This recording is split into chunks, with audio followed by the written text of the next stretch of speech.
Welcome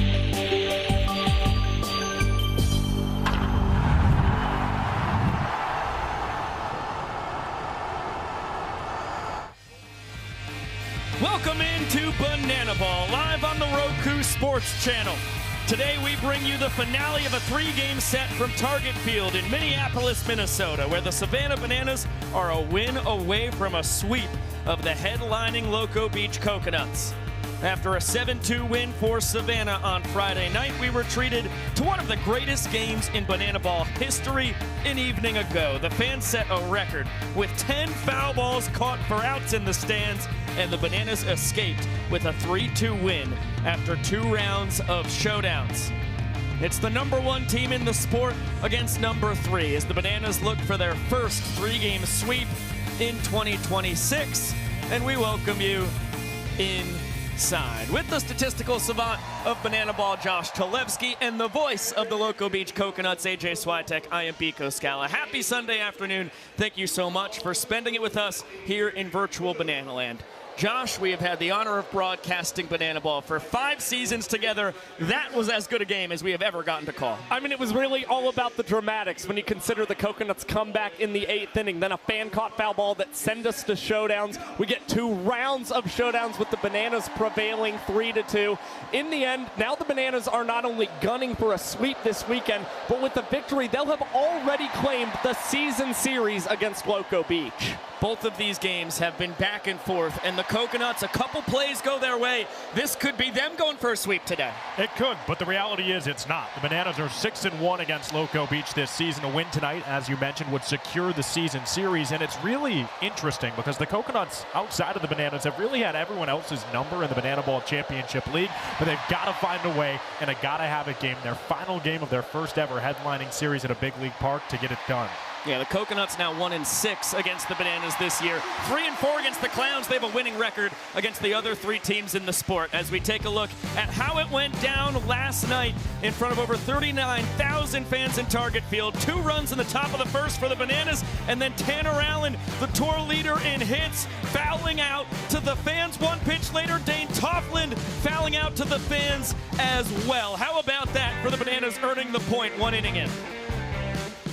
Yeah, Cowboy Kyle Lewis leaving with a round of applause, and then Zach Smith induces more fan-caught action. Get used to it early and often. Minneapolis came to play on night 1, but they took their play on another level on night 2. Back-to-back batters go out to the fans, both wearing gloves, and if it wasn't good enough to have it happen twice in a row, it gets topped by this. Yeah, I mean, you've got Robert Anthony Cruz debuting the Iron Lotus, and that play not only just mesmerized everyone in Minnesota, but it landed him the #1 play on SportsCenter last night. An incredible accomplishment from Robert Anthony Cruz out in left field. And how about Brett Carson? Taking the mound, first guy in relief for the Coconuts. He gets the 5th fan-caught foul ball of the night. Dan Oberst, tour leading 9th overall, 20th in Banana Ball history as Bill Leroy, the captain, ties the record. What a catch by that youngster.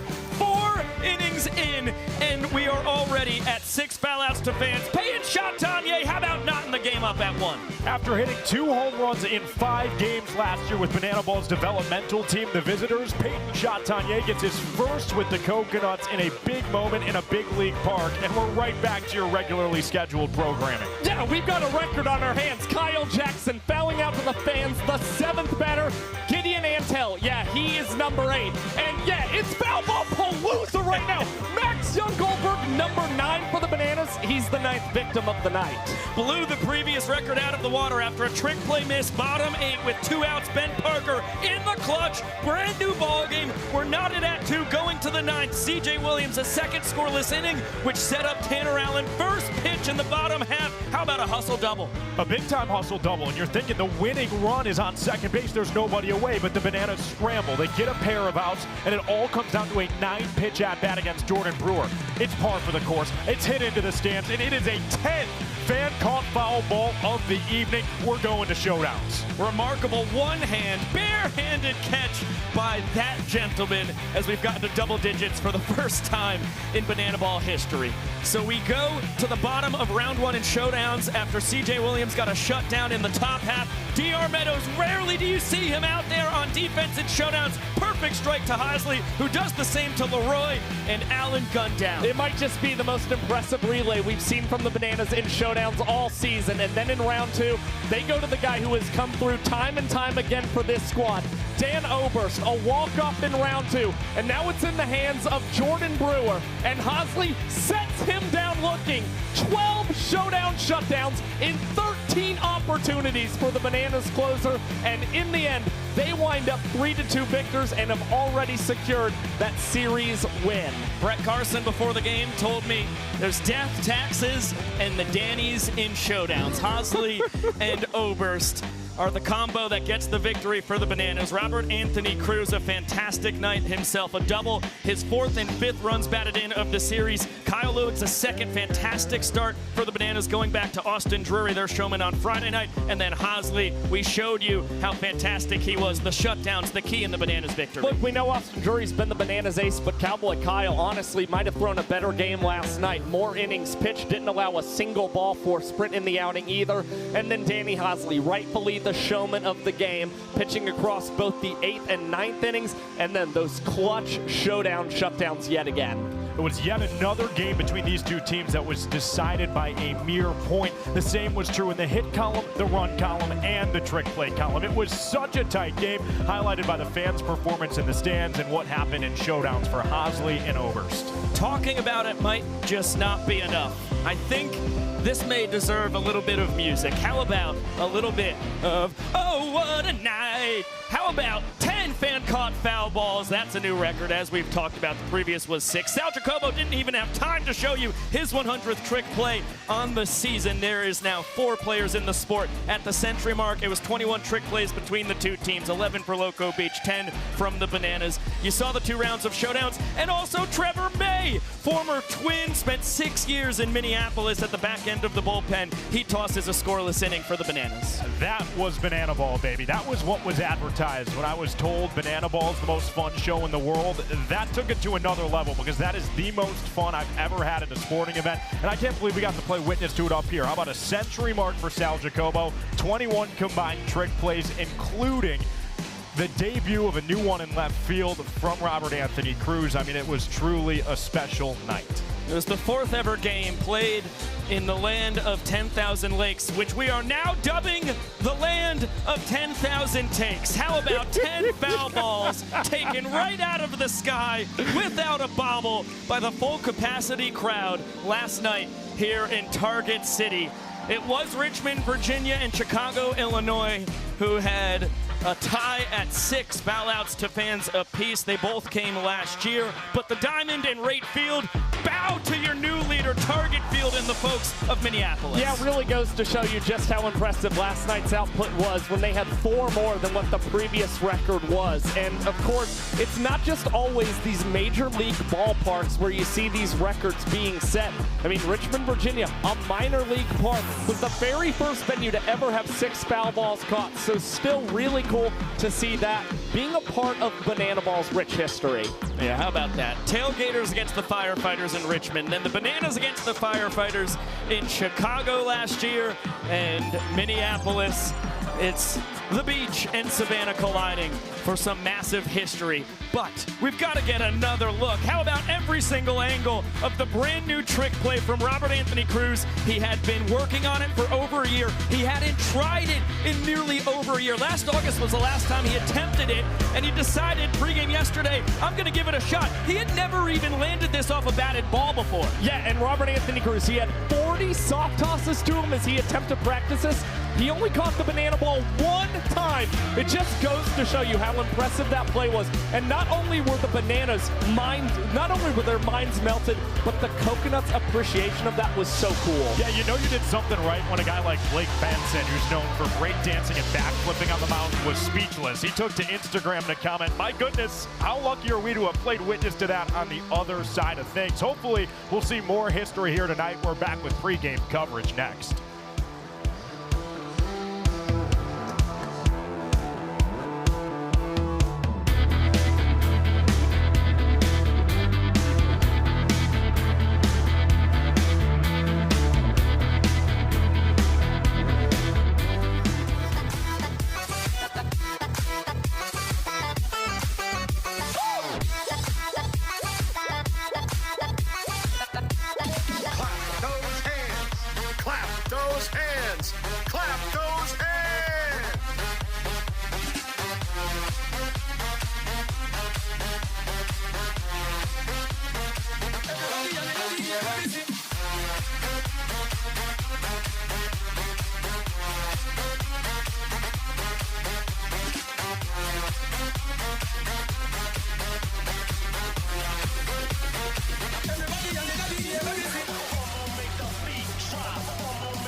Gentlemen, it is now time to meet your Savannah Bananas! Behind the dish, wearing number 17, Easton Perez! Where's Coach Rack? Where's Coach Rack? He's in left field.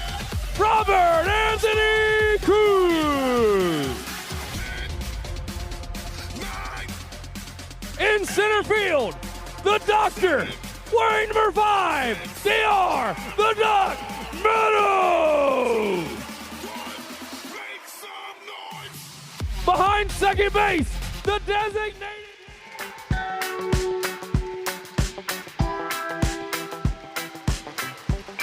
Welcome back into Banana Ball Live on the Roku Sports Channel. As you can see, about 20 minutes and change away from first pitch. We already have a full house here in Target Field. Over 39,000 fans on hand here in the home of the Minnesota Twins for a third straight day as we welcome you back inside with Josh, AJ, Biko. Thank you for spending your Sunday with us. It's been a crazy weekend for Danny Hosley, dubbed Danny Do-It-All for good reason. How about Friday night? He hits a home run in the 4th inning, gives up a home run in the 8th inning. And then last night, he fouls out to the fans in the 2nd inning, gets a foul out to the fans on the mound in the bottom of the 9th to send the game to showdowns. I think that is worthy of a pregame interview, and thank goodness we've got Sam Bauman to get just that for us. Well, guys, yesterday Danny said, I just don't talk to him enough, so we figured we'd talk to him yet again. And the guy does it all. We all know that. In fact, he did so much he made up for 20% of those fan-caught foul balls yesterday. First, I want to talk to Danny Hosley, the batter, though. Hos, you're up there. It's early on in the game. You see you go up into the stands. As a hitter, what are you thinking? You know, I didn't have a second thought about it. I thought I hit the foul ball pretty well, and, you know, I had a few choice words for that fan that made a pretty nice catch. I'll tip my cap to a nice catch, but wasn't too happy. I'm out here fighting for at-bats, and, you know, he made a nice play. Tip my cap. Whatever. Last thing you want to see? Absolutely. Last thing you want to see. First pitch of the at-bat, too, so I'm very unfortunate. Hosley, thanks for catching up. We got to go meet up now with Danny Hosley, the pitcher, because, yeah, Hosley was on the other side of it, too. We caught up with him. Hosley, hey, thanks for joining me, man. Hey, we're talking bottom 9th. You're on the mound. Big moment. Need to get out of the inning. You see a foul ball go up into the stands. Yeah, I was absolutely grinding. Jordan Brewer putting up a dog fight in that at-bat. I think 9th pitch of the at-bat. Foul ball goes up. Didn't really take a look at it. Just heard a huge crowd pop, and I just wanted to give that guy a big kiss on his forehead. Saved the game, honestly, for us, and then we were able to ride that to some victory right there. So you love to see that. It's a love-hate. You love to see it, really. You really love to see it, honestly. You love to see it. Danny Hosley does it all. He's got opinions on both sides of it. Maybe the message for the fans, just do what Danny wants. Yeah, every time. It's pretty simple. Do it, don't do it, do them both. I don't care. It's simple, guys. Just listen to Danny. No records today. Well, maybe. Who knows? Keep watching.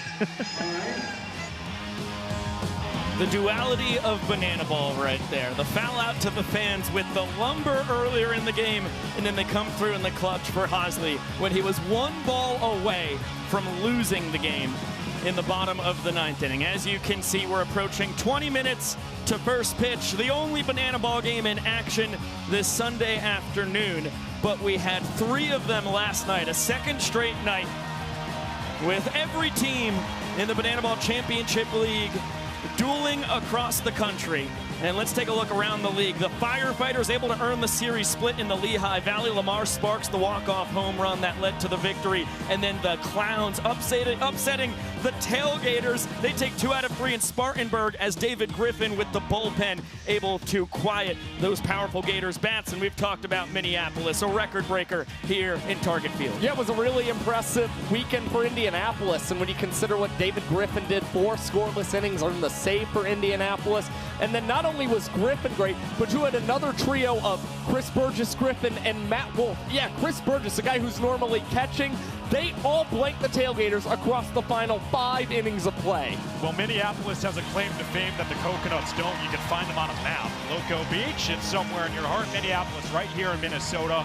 A night that is unforgettable. 10 fan-caught foul balls. So many good moments that we can't even get to them all, but we can map out the current standings of the Banana Ball Championship League because the parity amongst these 6 teams could not be more exciting. And I'm here to tell you why you need to focus on the top. Currently, a game and a half separate the Bananas and the Tailgaters. Coconuts a game behind Texas. Party Animals a game behind them. Yeah, and you certainly, if you're the Tailgaters, you're kind of rooting for the Coconuts here to try and shorten that gap towards the top of these standings, as these teams definitely still vying for home field advantage. Meanwhile, the Firefighters and Party Animals in a really crucial portion of games against one another was a key victory for the Firefighters, trying to get into playoff positioning to get themselves 3 games back of the boys in black and pink. Yeah, that home field advantage is certainly worth fighting for. So far this year, home team 72-66. So it's a small advantage here in the inaugural season of the BBCL, but an advantage nonetheless. We've got a whole lot more pre-game shenanigans on tap for you. It's coming after just a short break.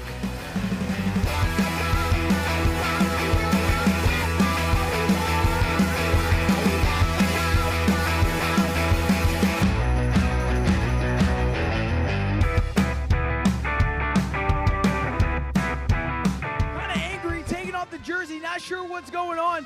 Oh, and he's hitting KJ. And it looks like KJ's not even putting a fight back. And Peter Colada grabs the baseball to put it on the tee here.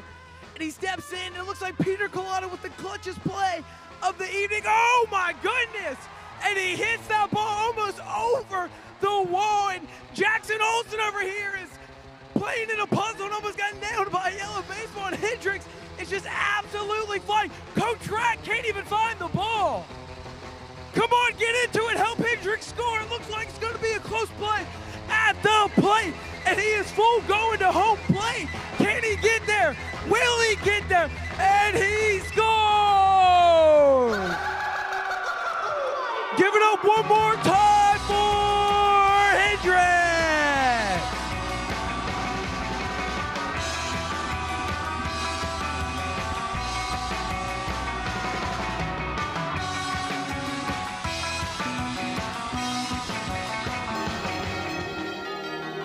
All right, ladies and gentlemen, it is now time to learn the rules of our game. The name of the game is Banana Ball, and in Banana Ball, we have 11 rules. Rule number 1, every inning counts. You win the inning, you get a point. How do you win the inning? Score more runs than the other team. The final inning counts the most, where every run counts for a point. And if the visiting team has more trick plays than the home team when we get to the final inning, they will receive an equalizer point. Rule number 2, we have 9 innings or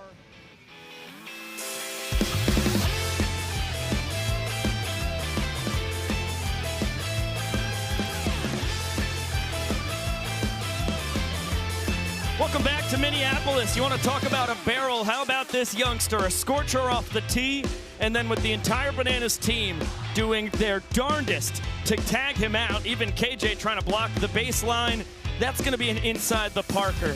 And somehow, the kids have been able to pull it off 3 straight days in Target Field. That is pretty miraculous. Before we show you Banana Ball tonight, we've got to give you the rules. Banana Ball is the fastest and most entertaining show in sports. And the 11 rules guarantee the most fans-first experiences every second. Unbelievable! Welcome to the Banana Ball Championship League. Rule number 1, win the inning, win the point. The team that scores the most runs in an inning wins the point. It's a walk-off winner to the deepest part of the field. Oh my goodness! With the Equalizer Point, trick plays provide the away team an opportunity to earn a point going into the final inning. And in the final inning, every run counts as a point. Rule number 2, Banana Ball has a 2-hour time limit, guaranteeing that every game is fast-paced and action-packed. Rule number 3, no stepping out of the batter's box. If you do, it will result in a strike. Max stepped out of the box, and because he stepped out of the box, that's it. Rule number 4, no bunting, because bunting sucks. If you bunt, you'll be thrown out of the game. Rule number 5, batters can steal first base. Ball 3, Gideon taken off for first, throw from Leroy in time. Rule number 6, there's no walks. Walks are ball 4 sprints. The batter can advance as far as they want until every position player touches the ball. No defenders have touched the Banana Ball. It is a 4-base sprint to open up the ball game. Rule number 7, no mound visits. Nope. Rule number 8, foul balls caught by a fan count as an out. Oh, they caught it! They did! They caught it on the third point! We're going to showdowns! Rule number 9, the showdowns. In showdowns, the best of the best face off in the biggest moment.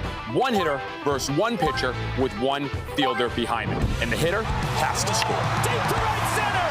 See you later! Rule number 10, the Banana Ball Challenge rule gives the coaches and you, the fans, a chance to impact a call on the field. Rule number 11, the golden batter. Once a game, each team can give any player an regardless of the lineup. This offers the biggest matchups on the biggest stage. Big on big. Gamer, it's go! It's go! It's go! Get out of here, ball! That thing had a family! And those are the rules of Banana Ball. Thank you very much, Virtual Jesse Cole. It has been an action-packed pregame, as it always is in Banana Land, with the Nanners, Peter Collada, the entire cast and crew of both teams, with all kinds of pregame shenanigans that have been rip-roaring for the full capacity crowd here in Minneapolis. It's really such a fun combination of vibes and brands when the Bananas and Coconuts clash. And you want to talk about a clash. Phenomenal starting pitchers on the bump. The rookies, Tristan Levesque, the southpaw for the Nanners, Will Etheridge, the powerful right arm for the Coconuts. Those ERAs are both in the top 11 of the sport. They are both elite. Yeah, this is going to be Tristan Levesque's 4th career Banana Ball start, but he's getting to do it back-to-back weekends for the Nanners, and I think he showed them a lot of poise last weekend. Despite allowing 5 earned runs in his first inning of work, you saw Levesque after that throw 3 scoreless innings for the Savannah Bananas, and they really trust in his strikeout stuff on the mound. Well, allow me to introduce you to the Coconuts pitcher, the F Factor. Will Etheridge has been phenomenal, specifically since the Banana Ball Open. Let's look at the time machine a little bit. The 4.34 earned run average as it stands, as Pico mentioned, puts him in very elite company. But what Will Etheridge has done since moving from the bullpen to moving to a starting role, sometimes you just don't have the words to describe what it does for a guy's confidence. He started the year coming out of the pen on 4 outings. The longtime Colorado Rockies farmhand has been absolutely unstoppable. All 5 of his wins have come since the Banana Ball Open. He's a perfect 5-0 on the year. He's gone over 54 innings of work with an ERA that's under 4, which in Banana Ball is really hard to do. And again, to me, what is the most impressive with him is he has a power arm, as Pico mentioned, who's going to muscle you with control. 41 strikeouts to 14 ball 4 sprints on the season. Let's get another check-in with our guy down on the field. SB has a trick play maestro from Loco Beach. Yeah, Pico, well said. All about the tricks is Sal Jacobo. Triple digits, he hit it last night and juggling 3 balls here for us. There's nothing he can't do. Sal, talk to me about what it meant to hit 100 last night in the trick play category. Yeah, so being a role guy last year with the Party Animals and having a lot of veterans to look up to and get to play along with, and had the opportunity to play with them last year, and getting to have a full season under my belt and at a position that I'm really comfortable with, it means the world. I put a lot of hard work into my craft, and putting on a show for these fans. That's my main goal when I come out here every weekend. And we talk about the value of trick plays. Both these past couple games, you've held off the Bananas just by one trick play last night. Talk about how much it means to be able to play such a vital role for your team. Yeah, it's huge because at the start of the year, I was really curious to see how the Equalizer Point was gonna factor into these games and how they were gonna impact it. But seeing that I can help my team produce a point by not even picking up the bat, being a designated fielder consistently with these guys, it's super cool that I can help my team win like that. Sal, how do we ruin the fun for the Bananas in this last game in Minneapolis? Out-trick them, out-pitch them, and out-Loco Beach them. Let's do it. 3 things, and number 3, real valuable to this guy. Guys? Sounds like a plan for success for me. Let's get a look at the Coconuts starting lineup, starting with Ben Parker. Second up in left field, Tanner Allen. Batting third, your shortstop, Dane Toughlin. Batting fourth, your first baseman, Jordan Brewer.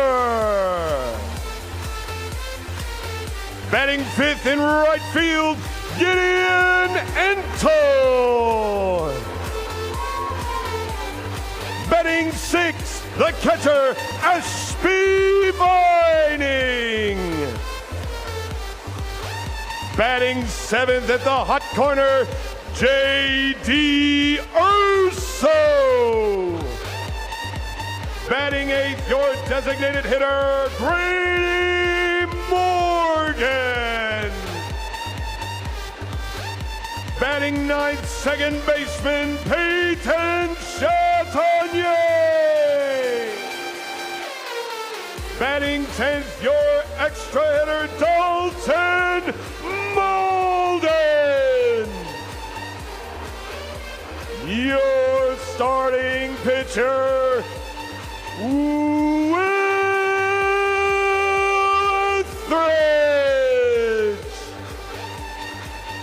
Head coached by Mark Crocco and assisted by Andy Morales and Anthony Marks.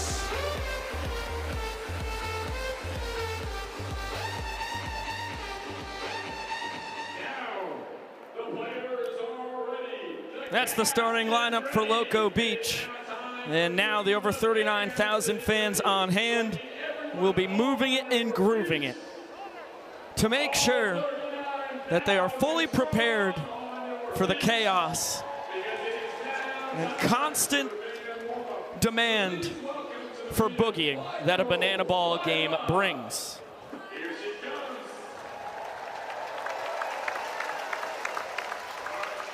It'll be a big week on tap this coming weekend. How about the Tailgaters and Coconuts?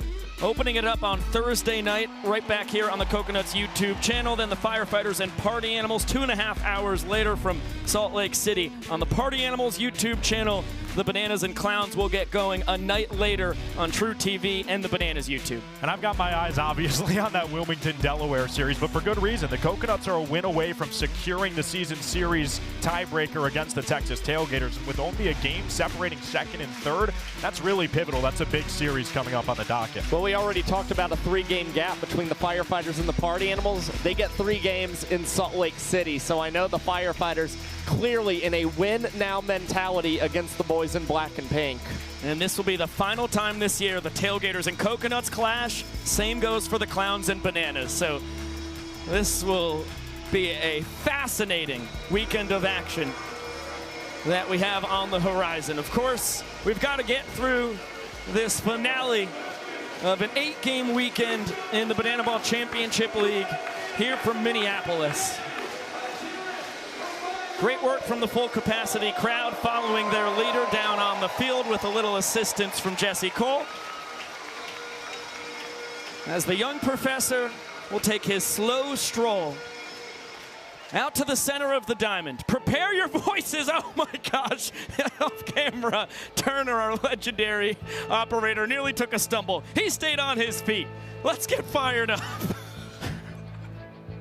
Ladies, gentlemen, boys and girls, and potassium enthusiasts from around the world, today, you and thousands of your friends here live and millions more watching at home have gathered here to witness something beyond your wildest imagination. From Montana to Savannah, from the Isle of Man to Tokyo, Japan, the Banana Maniacs come from across the globe to witness this. This is not baseball. This is the Crucible, where the fastest, hungriest, and most entertaining players are forged. This is a game of the fans, by the fans, and for the fans. But this is not your granddad's pastime. This is not just another day at the ballpark. This game is baseball by birth, fruit by name, and an absolute worldwide phenomenon by the grace of God. This is the time for all 39,000 people here in the Twin Cities to get on your feet and give me your voices. Because this is the greatest show in sports. Ladies and gentlemen, this is Banana Ball! Minneapolis, it's time to meet the starting lineup for your Savannah Bananas. Leading off, center fielder number 5, DR the Doc Meadows. Over at third base, wearing number 4, Kyle K.J. Jackson. The DH batting third, number 19, Dan Oberg.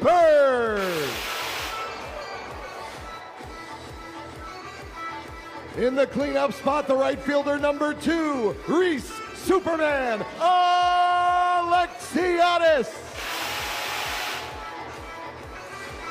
The left fielder, number 15, we call him Rack, Robert Anthony Cruz.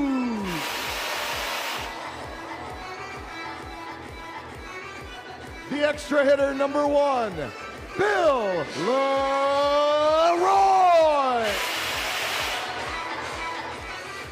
Over at shortstop, our glove magician, number 6, Ryan Cox. At first base, number 9, Max Young Goldberg. At second base, number 8, our greatest showman, Jackson Olsen. And behind the plate, number 3, the Raging Cajun, Bryce Grizzaffe. On the mound for your Savannah Bananas, number 31, Tristan LeBeck. Your Savannah Bananas are managed by Tyler Gillum, assisted by Adam Virant, Ryan Kellogg, Bryce Stober, and Reggie Horton. We've got the starting lineups, but before we get first pitch here today, we have to take a look back at the highlights from one of the greatest games in Banana Ball history last night. And he glove whips it behind his head. Another opportunity for the fans. Hey, it's a foul out to the fans. How about that? Back-to-back foul outs to the fans. 3-2. And another catch. Oh, this is ridiculous. No, was it caught? It was. Holy moly. And Robert Anthony Cruz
1 and 3. And Alexiadis lifts this one a high pop. Antel is tracking it, and he holds it in. Tanner Allen, smoked out to right. He can really fly. Relay from Hosley. In time! He lost this. Deep out to right center. Dan Oberst in the clutch once again. Coconuts down to their final strike. Called strike 3! Danny Hosley secures a victory for the Bananas after 2 rounds of showdowns in one of the greatest Banana Ball games ever played. It does not get any better than that. What a first 2 games we have had here in Minneapolis. The Savannah Bananas 26-19, a game and a half advantage over the Texas Tailgaters for first place. The Coconuts just 1 game behind the Tailgaters in third, and looking to deny the Bananas their first 3-game sweep of a series yet this year, as we welcome you back inside with Josh Talevsky and AJ Switek, Biko Scala. Happy Sunday, fun day here in Banana Land. Coconuts trying to salvage this series. Yeah, and this is a big one. You know, the series is already gone, but taking a game will go a long way, a very long way when you look at how tight the standings are, especially when you're rolling out who has been your best pitcher since the Open, Will Etheridge. This is a gotta-have-it day for the Coconuts. Bananas trying to make it 5 straight wins. Yeah, and it's very possible considering how good this pitching staff has been. They've gotten strong starts from Drury and Luigs, hoping it continues today with the rookie Levac. Yeah, we'll take a look at the Coconuts starting defensive alignment behind Will Etheridge, left to right in their outfield. The usual suspects, Tanner Allen, Ben Parker, Gideon Antel. Third to first in the infield, same goes there. It's J.D. Urso, then Sal Jacobo, the designated fielder, Peyton Chatagnier, Jordan Brewer, and the man with the mask, Ashby Vining, for a 3rd straight game. Yeah, and he has turned into the everyday battery mate for Will Etheridge. At the start of this year, Will Etheridge had the request. You know, him and Eric Osberg like to work with together. 2 very long professional baseball players. But Ashby Vining's young, and I talked to Coach Crocco before the game. He said this kid's got legs on him like I've never seen before. He's going to catch 27 innings this weekend. He already caught game 1. Now he's asked to catch game 2, and his battery mate's the man of the hour. We can't get enough of him. It's Will Etheridge. What he has done for the Coconuts has entirely changed the trajectory of their season, and that's not an overstatement. Earlier this year, the Coconuts were starting Andy Archer in the place of Will Etheridge. Will Etheridge takes over, and the team exploded. The defense plays well behind him. He gets run support like no other, and he has this unspoken confidence to him. He's a soft-spoken guy who's never going to be the loudest in the clubhouse, ever.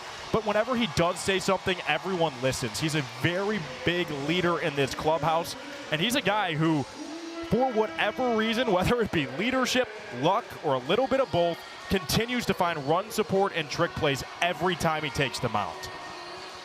Take a look at the Bananas starting lineup.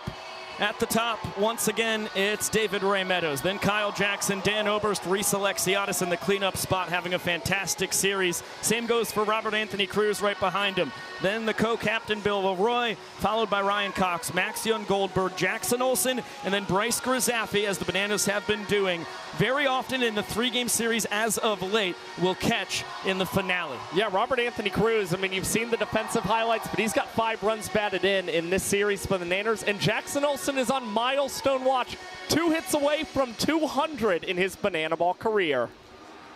I say we get ourselves a little song and dance before we finish up this 3-game set. Started with one, made it a movement, making it fun, not making excuses. Out in the crowd, it's getting loud, ready to lose it. Put your hands past where the roof is. Come and take that ride, gonna change your life. Are you ready? Are you ready? Leave the world behind, gonna blow your mind. Are you ready? Are you ready?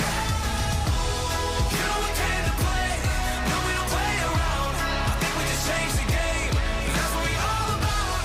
We gonna be showing up, we gonna be showing out. With a 3 and a 2 and a 1, the show's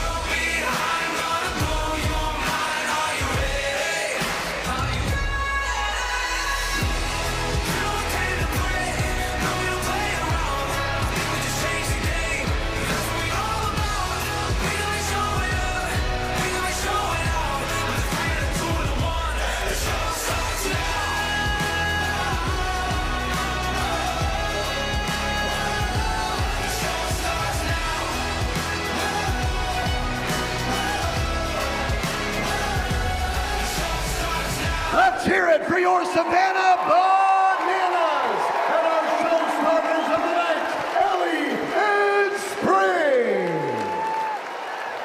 Fans in Minneapolis, we start the clock. And at Loco Beach, every game begins with a wave. So Minneapolis, I'm gonna need your help creating the biggest wave this stadium has ever seen. Starting right here in right field on my count. In 3, 2, 1, start the wave! Showtime! The water cannons blast away. The wave rips through Target Field.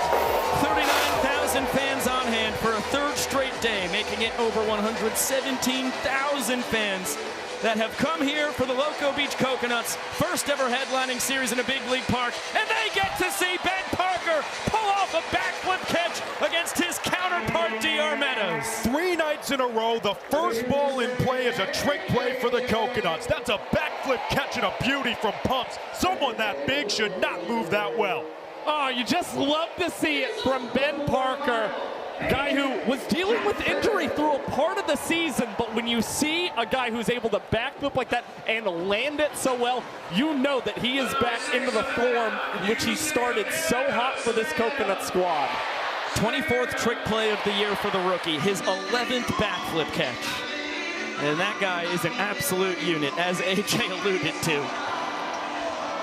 KJ, a bouncer right off the facade of the second deck.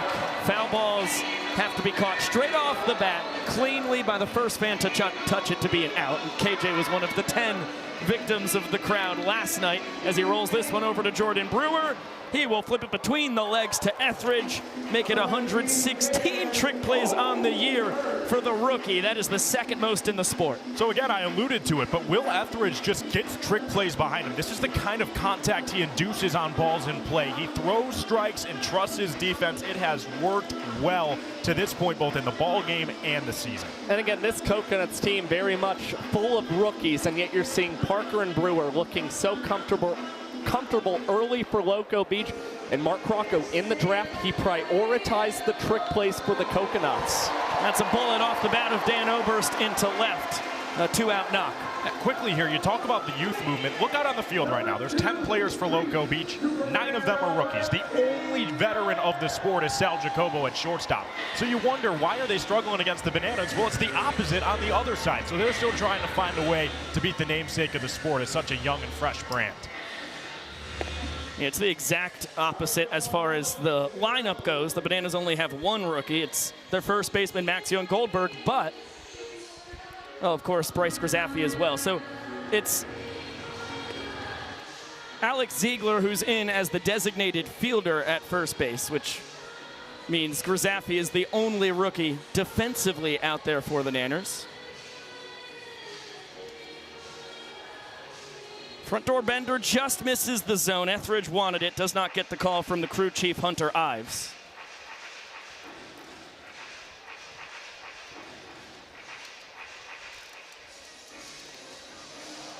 Big swing and a miss. To even up the count at 2-2, Alexiadis having a heck of a series. 3 for 6 with 3 ball, 4 sprints.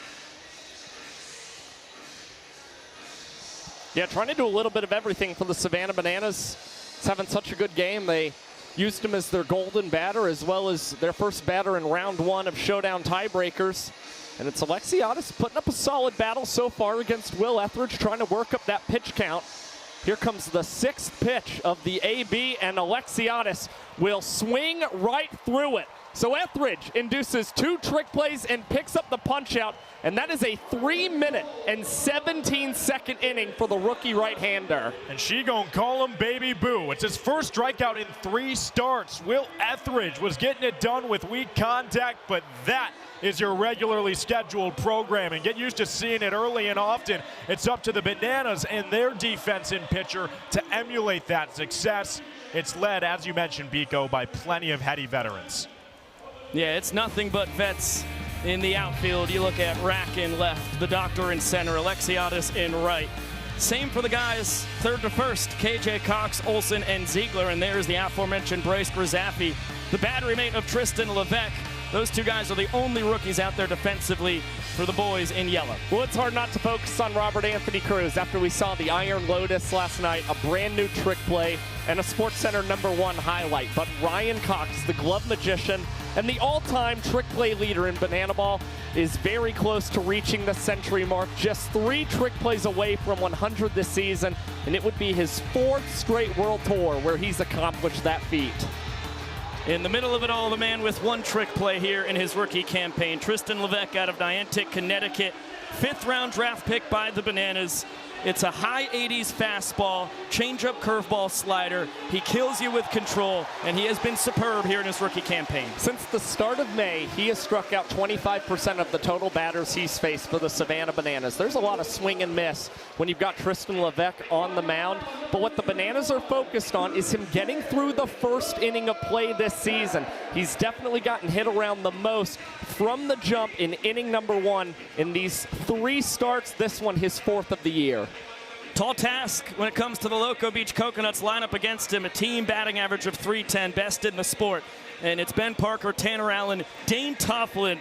How about those guys in the top 3? They are putting up video game numbers in their rookie campaigns. Then Brewer, Antel, Vining, Urso, Morgan, Chatagnier, and the veteran Malden to round it out.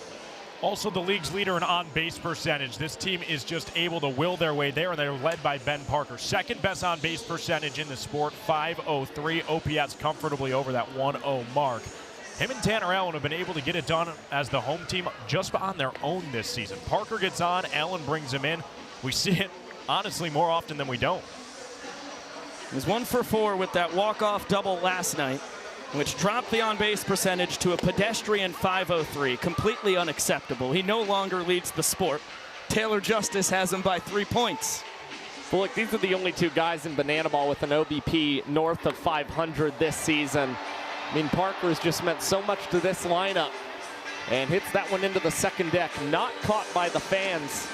Parker feeling very confident at the plate. He lined out to DR Meadows in the 4th inning, but he said, those are the kind of at-bats that I want to have. He was very impressed with his contact, and you saw that result with the walk-off double later in the 8th inning.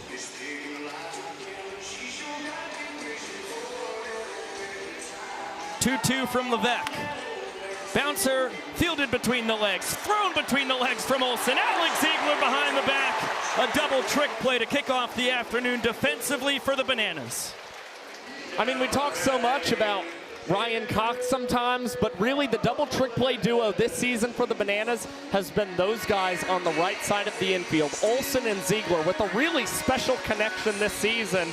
And after the Coconuts had 2 in the top half of the inning, the Bananas have already knotted them up in this trick play battle. Excellent piece of hitting from the tour leader in Knox. Tanner Allen thinking about 2 bases. He will have him. A 3rd straight game in Minneapolis with a 2-bagger from TA. Make it a 12-game hitting streak. Make it a 32-game on-base streak. This guy's bat-to-ball skills are absolutely nuts. He leads the Banana Ball Championship League in hits, and he's simply able to place it wherever he wants. I talked to him before the game today after his double in the 9th last night. He said he couldn't believe his eyes when he saw the Bananas pulled out a shift against him. He knows he can hit the ball at will to each part of the yard. His spray chart is all over the place. It's actually really surprising you saw that shift. Nonetheless, right now, Tanner Allen, he's had doubles in 6 straight games for Loco Beach. That's pretty good. Yeah, and he just tied his teammates Ben Parker and Gideon Antel alongside Joe Lytle for the tour lead in doubles. 15 apiece. The 3 rookies and the veteran Lytle at the top of the 2-bagger mountain as it's a ball and 2 strikes on Dane Toffland. Great defensive swing there. He fouls out to the fans. Toffland denies the strikeout, but retired by that man. That is 12. Count them, 12 foul balls caught in this series in Minneapolis. That guy was pretty surprised that he caught it. He was looking inside the glove like, oh my goodness. I think I'd be surprised too. That ball was laced. Right place, right time, and a good snag gets us right back on track. Pretty sure I knew he caught it before he did. He had a perfect angle up here in the booth. Which, by the way, tip of the cap to the Minnesota Twins. This is as good a vantage point as there is in all of Major League Baseball, or at least the 21 big league ballparks Josh and I have got to call games in. 1-1 count here on Jordan Brewer. Inning-winning run, still on second base. It's exactly where Tanner Allen was when Brewer came up to bat with 2 outs in the bottom of the 9th last night. Fantastic 9-pitch battle against Danny Hosley. Fouled off 4 straight 3-2 offerings, the last of which was caught by the fans and was the finale of the 10 foul outs to the fans, a new Banana Ball record. Sent the game to showdowns where the Bananas won at 3-2. And you know what? He still showed unbelievable composure despite saying post-game that, man, he really wanted to have a word with that fan for the catch that was made against him. Nonetheless, Brewer putting up a phenomenal series, and like we said, one of these impact gloves for Loco Beach, trying to impact with the bat here. Familiar spot. Ball 4 will bring in TA from second, and this time Brewer is able to earn it. Fastball right around the bottom of the zone. Grisathi and Levesque are irate with Hunter Ives behind the dish. They thought they had strike 3. Instead, it's a 1-0 Loco Beach lead to open up the finale of this 3-game set.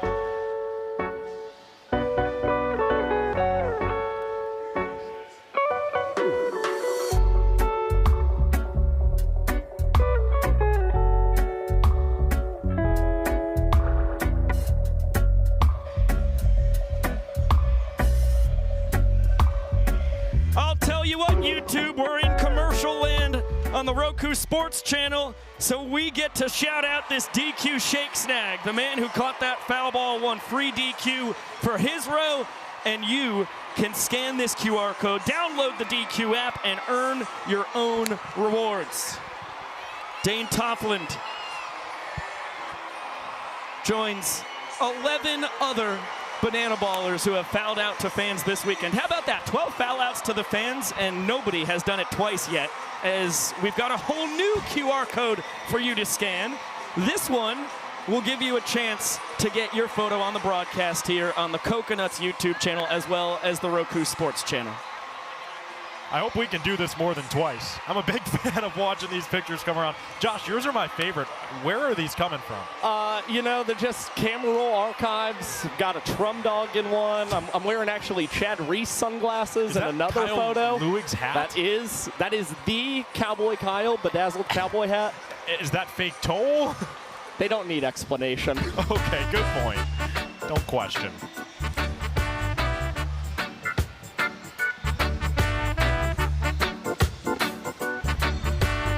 Welcome back to Banana Ball Live on the Roku Sports Channel. 1 inning of action in the books, and it's a walk-off RBI sprint from Jordan Brewer that is the difference.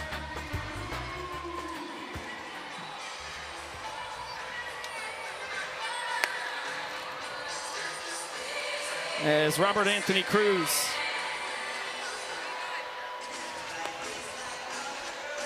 with a ball and a strike on him. 5, 6, and 7 to open up our second frame of action. Leroy on deck, Cox in the hole. Big swing and a miss on the fastball from Rath. 1 for 5 on the weekend, but a double, 3 ball, 4 sprints, and 5 runs driven in. As it's back-to-back Ks for Etheridge, we get to see his signature boogie again. And back-to-back baby boos to boot. That's the Will Etheridge we know. Get another look at it, just elevates the cheese, evaded Rack's barrel. Will Etheridge, a pro baseball arm turned pro banana baller. He hasn't lost a step since his time with the Rockies. Yeah, and we saw it back in those Rocky days. He was a top 30 prospect in their organization, number 21 in 2020. And this move to the rotation has certainly been the difference maker. I just think this is the situation that Will Etheridge feels the most comfortable in. And comfort is so important for a pitching staff. Will knows that as well as anybody. He's a very trusted opinion in this clubhouse. He talked with pitching coach Andy Morales and said, please don't change the rotation. It's working. Let's stick with it. They did, and it was the right choice.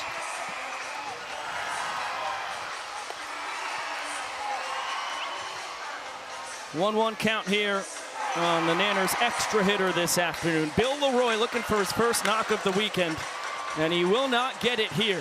Gideon Antel eyeing it up, tipping it up. Peyton Chatagnier there to catch it in the hat. 3rd time this weekend we've seen the Antel to Chatagnier double trick play connection just like that, the tip to the hat catch. That duo has started to make this play look routine, and that is a really good trend for these Coconuts, who have yet to lose an equalizer point battle out of the break. Gideon Antle has taken his trick plays to the next level, specifically since the start of July with his partner, Peyton Chatanier. Ryan Cox trying to get something going with 2 outs. He finds himself a sword on the back foot bender to even up the count. Etheridge looks like he's got the ball on a string this afternoon. Just misses the outside corner. The Nanners shortstop back ahead in the count. 1 knock so far this weekend across 6 at-bats. Just like the man in front of him and behind him in this Bananas lineup. They have all fouled out to the fans. Yeah, the bat can ebb and flow for Ryan Cox. We saw him at his best in Iowa City. That was right before a 2-week break. Ryan Cox a little bit cold since, but it's always a thing for Cox. Once he finds the contact he's looking for, that's when you see him go red hot for the Nanners as he floats this one into the stands and that one off the board. And the hits really do come in bunches for Cox across his 5-year career here in Banana Ball. And the foul out to fans can as well. It was his 17th across his career, which is the 2nd most all time, just 3 behind Dan Oberst. As Cox tries to pull within 2, and the fans make it happen. Back-to-back ball games. Ryan Cox fouls out to the fans. The 18th in his career. Dan Oberst, look out, you've got company.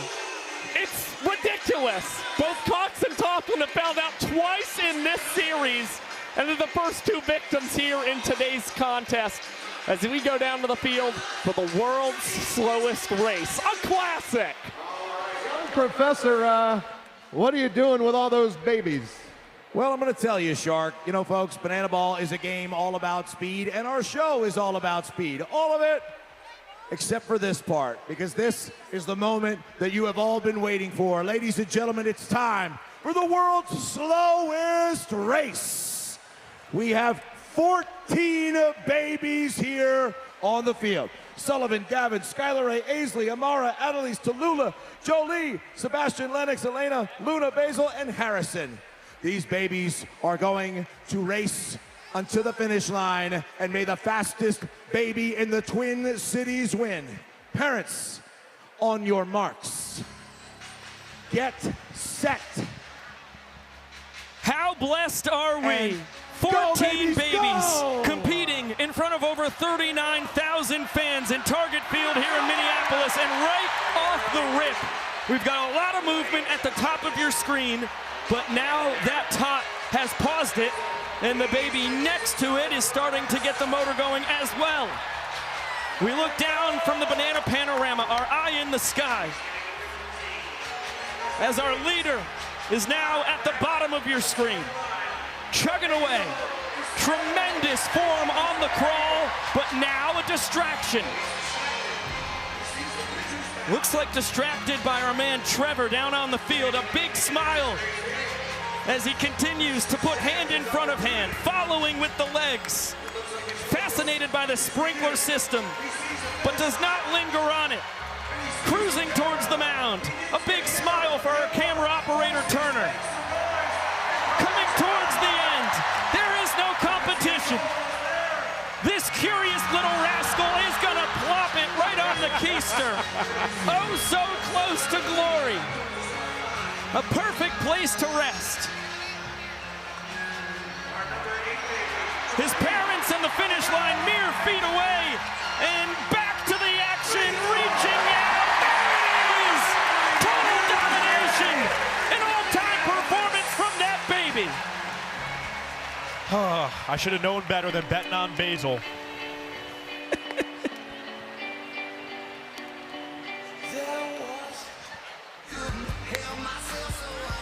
We are back with more Banana Ball, presented by Farmers Insurance. Honesty, it's what you get when you have Farmers.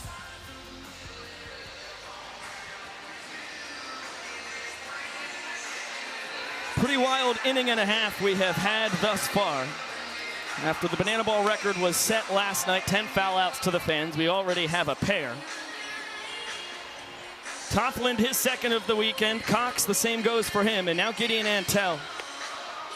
Drops down a couple spots, or one spot in the order rather. He was the cleanup man Friday and Saturday night, now holding down the 5-hole between Brewer and Vining. 1 for 7 on the weekend with a double. Yeah, he's slumped a little bit since the start of June, to be quite honest, for Loco Beach. A batting average below 250 and OPS below 700. But what I really respect is that Mark Crocco has not budged in where he has put Antell in this lineup, trusting that he's going to figure it out. But he won't in this at-bat. The folks in Minneapolis strike again! Well, they extend their now series record to 14 foul outs. What is in the food or the water? Well, here's a more serious question. You guys have been to all these MLB venues. Is there something specifically about Target Field that caters to the fans? Is it a low net? Is it the bowl? Or is it just a great performance? Well, there's a liner from Vining straight to KJ at third for out number 2. For the life of me, I can't kind of label anything specifically that has aided the folks here in Target Field. I mean, I think these folks have certainly been anticipating this series, the first time ball games have ever been played in Target Field, and the fans wanted to make sure that they brought the energy and certainly their gloves. Yes, I've definitely noticed that. It helps. The amount of gloves is the one thing that I'm putting my finger on across this weekend. I've never seen so many foul balls find the leather in the stands. Good. JD Urso giving the full capacity crowd another try. No catch, hands on head, surrender cobras surrounding the fans who had a shot at that one.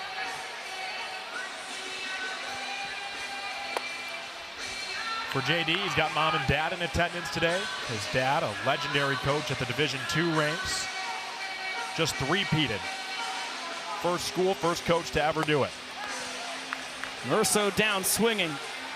Levesque with his first punch out of the afternoon.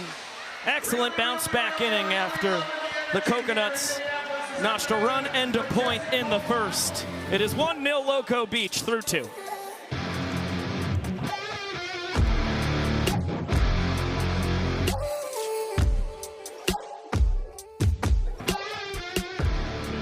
CJ, who you got over there? I'm on top of the first base dugout, representing the entire right field side, and I got a feeling that this side is the loudest side. Yeah, you may have all of first base, all of right field, but I got all of third base and all of left field right here, and we call this the winning section. First song, Shark. Let me hear ya.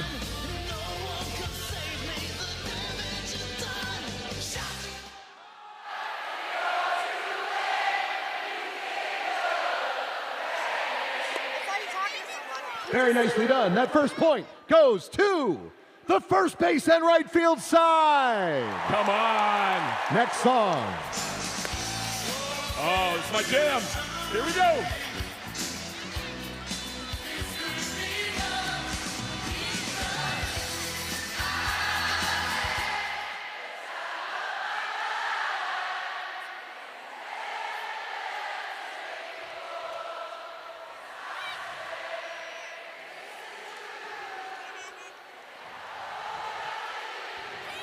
Oh, this is going to be a close one. Great job. Great job. That point goes to...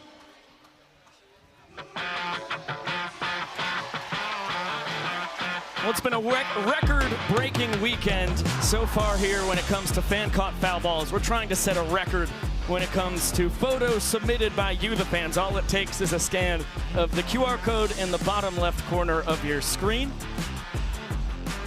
And you can get your wonderful mug on national television.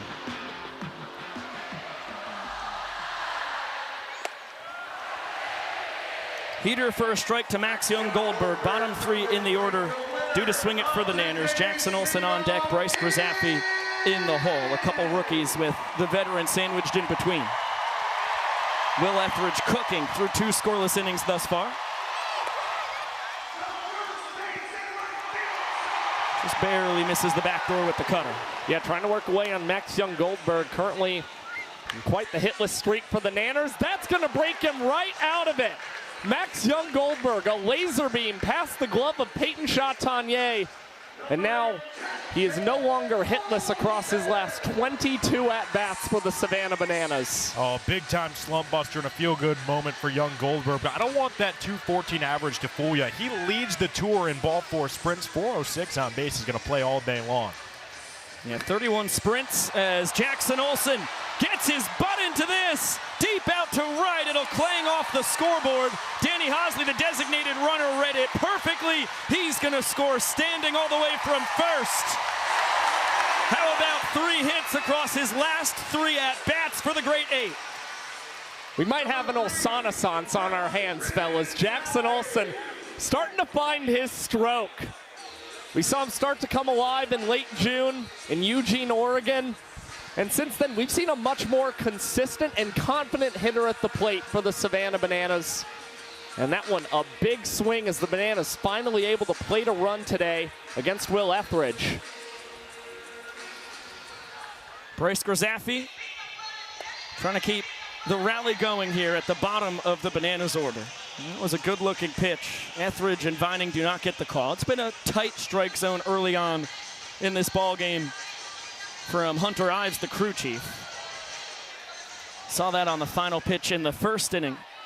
Grzafi and Levesque thought they had strike 3 on Brewer. It was ruled ball 4. That's the difference in the all-important points department at this juncture, as it's going to be 3 straight knocks from the bottom 3 in the Bananas order. Jackson Olsen had to wait to see if it would loop over the head of Chatagnier. Grzafi with the flair for a hit. That is great third base coaching, and that's called learning your lesson from a night ago. When a ball is hit to right field, if there is a chance it'll be a bang-bang play, you don't test Gideon Antle. What a special moment for Vincent Chapman getting a selfie with Olsen and Gillum. Cup song.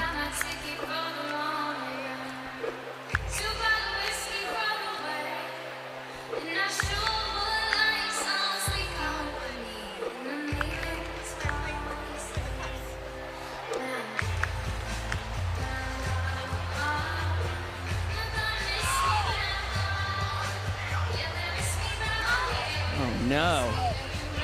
Oh my gosh. That was gut-wrenching to see. I mean, how are Alexiadis and Young Goldberg supposed to keep doing their cup song game without DR? Well, it went infinitely better than when I tried that at the 5th grade talent show. Music went out, tears came along as well. No way. Is that a fact? It is one of the hardest moments of my life. You cried on stage? All 6 of us. All 6 of you cried? Just immediate waterworks. No. Music stopped halfway through. We lost our rhythm. There's no way. That song gives me flashbacks. There is no way 6 5th graders all burst into tears in unison just because the song cut out. I've got the VHS footage. I'm going to need that on one of the 5 broadcasts we have here coming up. Took you out for ice cream afterwards to boost your spirits. Well, now that I know what I know, I'd like to have a word with the audio guy. You're thinking it was sabotage. Meadows able to cry funny. able to spoil the 1-2, and I think the ricochet got Peter Collada. He went down quick. And the lifeguard's checking on him. The game must continue, as that's going to be 4 straight hits for the Bananas. DR a seeing eye single through the right side. Antel shows off the cannon, and thankfully for the Coconuts, J.D. Urso a fantastic sliding scoop to make sure that Grzafi stayed at second, Meadows at first.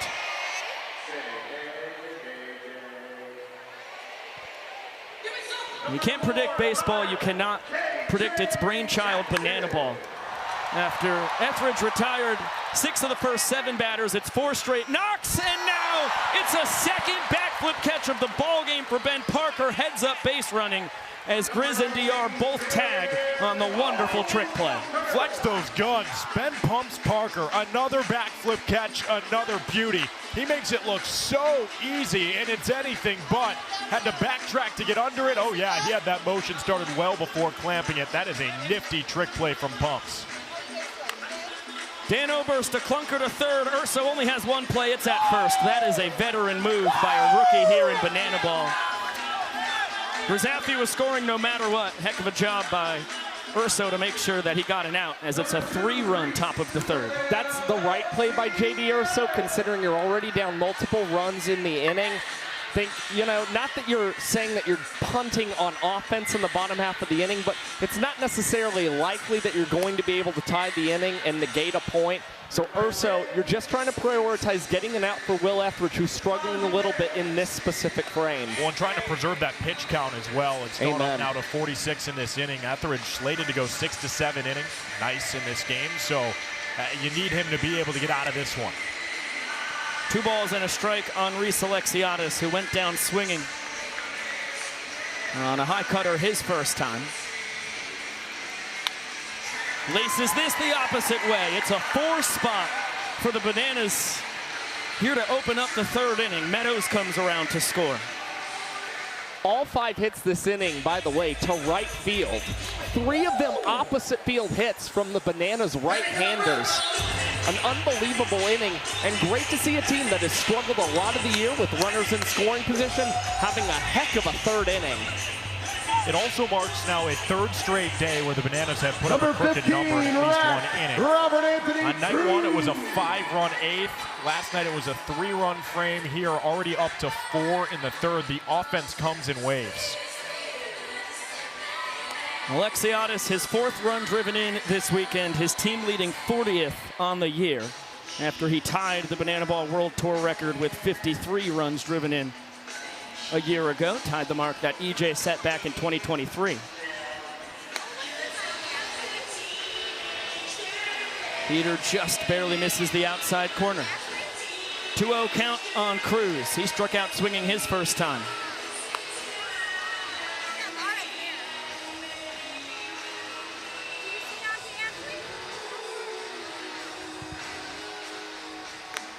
Big ol' swing and a miss on what may have been ball 4, but Rack was thinking about home run number 8.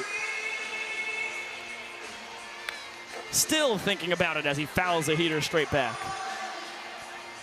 Well, I think you're afforded the luxury of being able to get a little extra aggressive, knowing your team is up.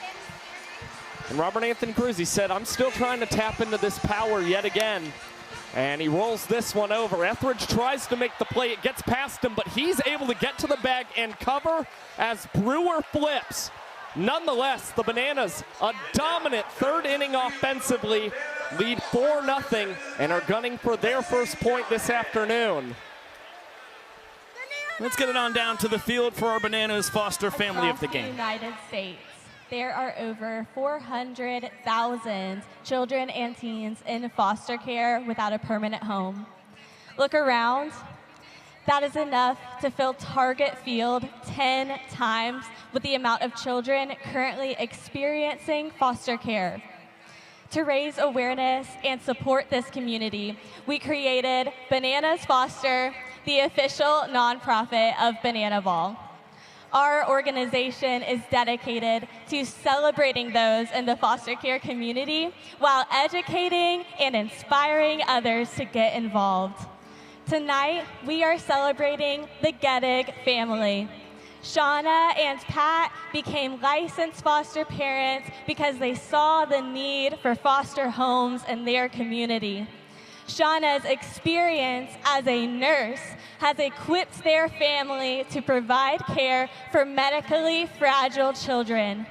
They are also passionate about supporting the biological families of children in their care.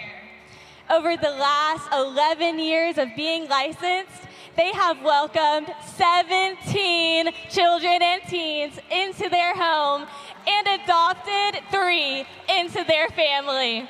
Fans, please help us celebrate this amazing family for making a difference right here in your community.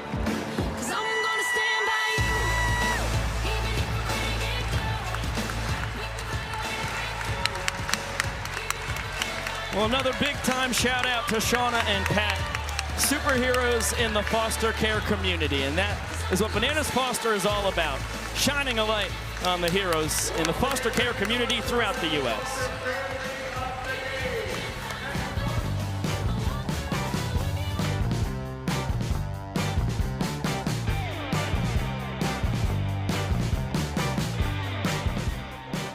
Lucky Raffle. You can buy your tickets for this 3-day combined jackpot. Look for anybody selling them or at any of the kiosks throughout the ballpark. We'll announce the winner after today's game. Ladies and gentlemen, clap those hands and direct your attention to 238. It's the world famous Bananas Band.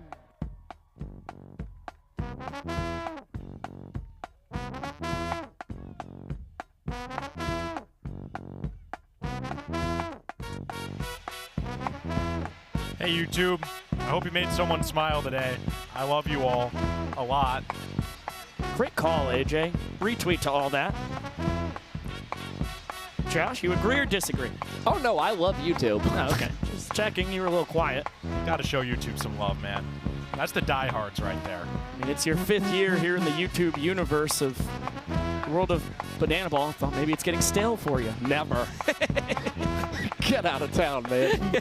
No way. Get real. Thinking maybe you want to bring the whiteboards back. The Scream Meister. King of the Screams.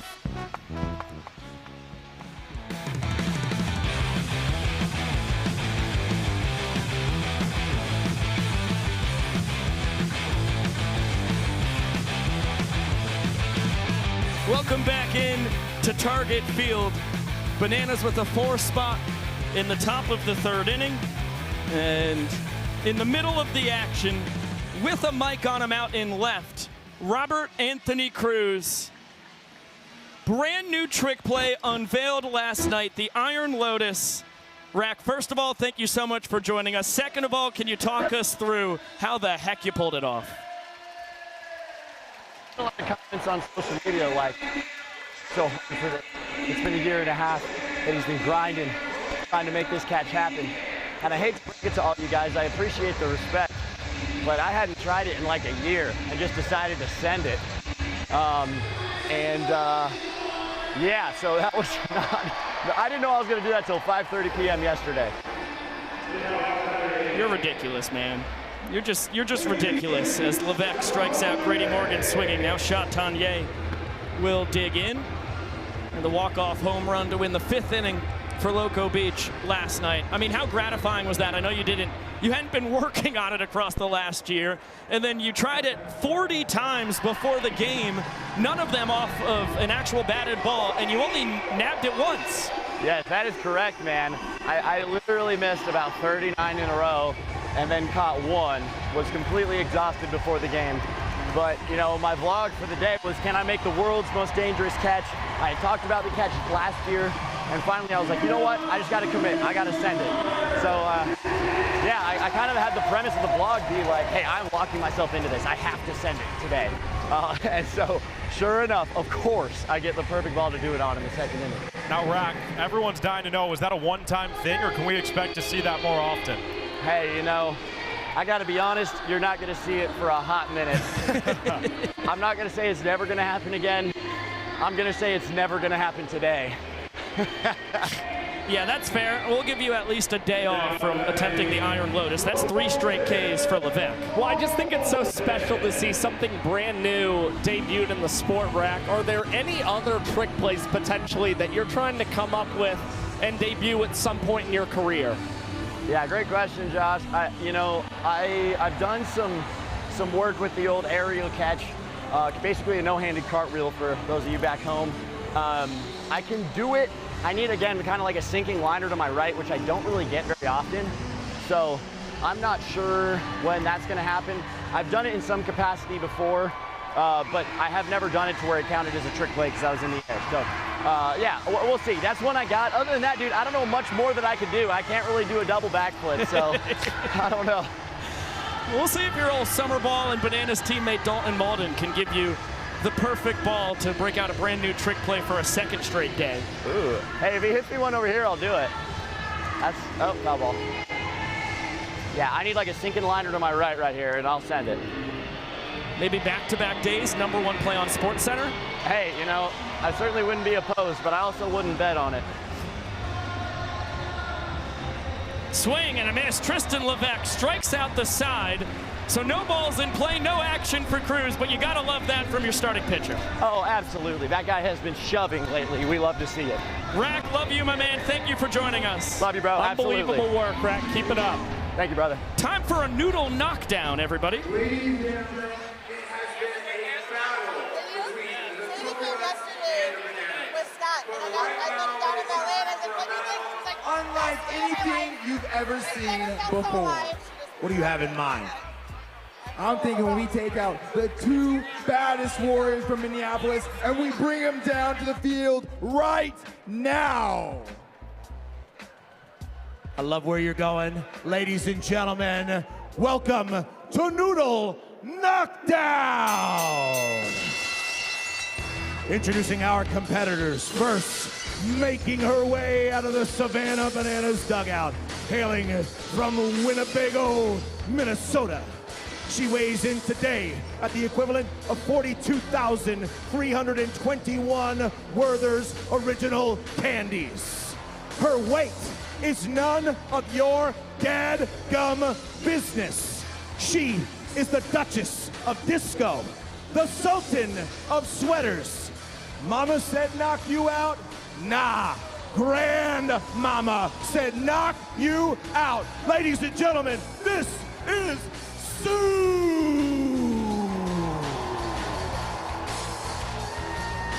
And now her opponent, representing the Loco Beach Coconuts, coming out of the first base dugout. She has never lost an argument with a man. To date, she has broken 2 hips.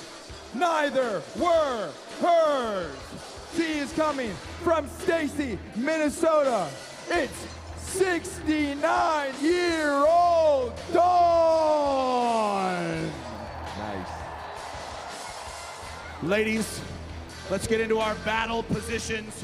We want a good, clean fight, and you, the fans, will decide who the mightiest warrior of Noodle Knockdown is. On your marks, get set, fight! And there they're they go. Swinging left and right. Oh, hold on. Sue, are you okay? Injury. Oh, come on, Sue. She's taunting the now Coconuts. it's on. Here they go. They're swinging. A battle for the 10, ages.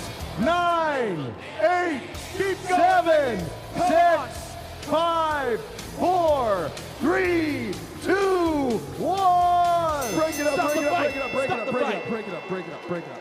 It's All right, time fans. to crown our champion. Was the winner of Noodle Knockdown, 69-year-old Dawn. Or is our champion Sue? Your winner, Sue! Well, that was a true clash of titans right there, and now we'll get back to our regularly scheduled programming, which is more Banana Ball presented by Applebee's. Congratulations to Sue, hard-earned victory.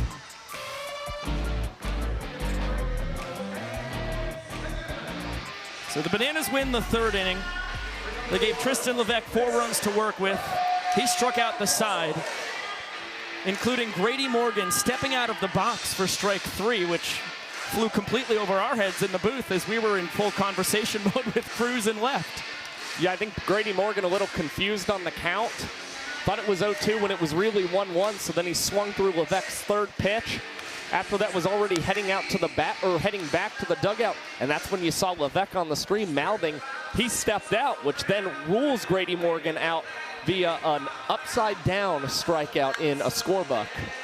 On tomahawk foul, a 1-1 count on Bill Leroy. Yeah, it's the tight strike zone, which has been consistent all afternoon from Hunter Ives. Grady Morgan thought the first pitch at the knees was strike 1.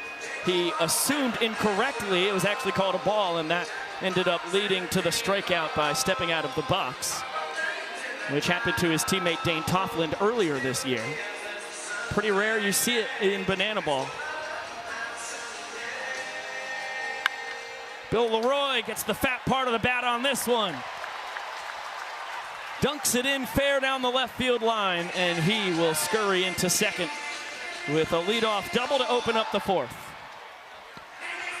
Nice to see from Bill Leroy, a guy who's certainly been trying to get hot despite a rough couple of weekends for the Savannah Bananas, but keeps the barrel through that off-speed pitch from Will Etheridge and fair down the left field line. So Leroy replaced on second base by Danny Hosley, who's serving as the designated runner for the second time today for the Nanners.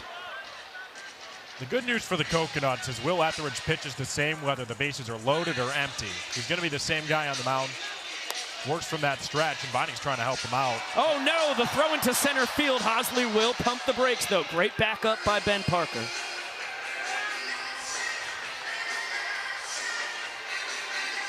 It's the second time we've seen Hosley as the designated runner today. Came around to score what ended up being the decisive run in that 4-run third. Pinch running for Maxion Goldberg. So with MJG and Leroy both getting hits already, for the guys who have started all 3 games this weekend, every Banana now has a hit. Ryan Cox fouled out to the fans his first time. Survives this one into the seats. Talked about it earlier. He's pulled within 2 foul outs to the fans of Dan Oberst for Banana Ball's all-time lead.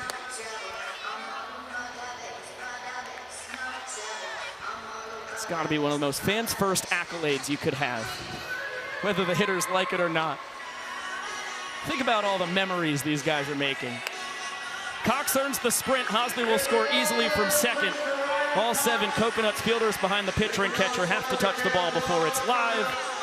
And Gideon Antel, the right fielder, the final nut who needed to get a piece of it as Cox just gets 90 feet. And just like that, for the first time this afternoon, we see action in the Coconuts bullpen. Keegan James is up and moving around, hasn't thrown any yet. The former Colorado Rockies farmhand who was teammates with Will Etheridge is typically the piggyback because their stuff plays really well off one another. This could be 2. It is. Jordan Brewer to Sal Jacobo. That's how you help your pitcher out on the bump. No tricks, but just a traditional good play from Brewer, who delivered a strike.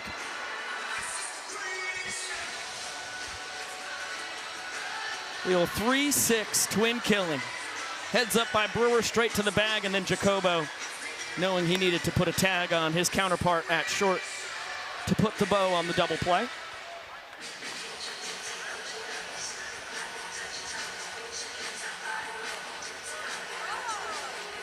Jackson Olsen, his last 2 trips to the dish last night were singles. And now his first hit this afternoon, a booming double off the LED board in right center field. Got it about 3/4 of the way up the 23-foot wall. Batting average is back above the Mendoza line. It's the guy who, when he gets hot, all of a sudden, the line drives can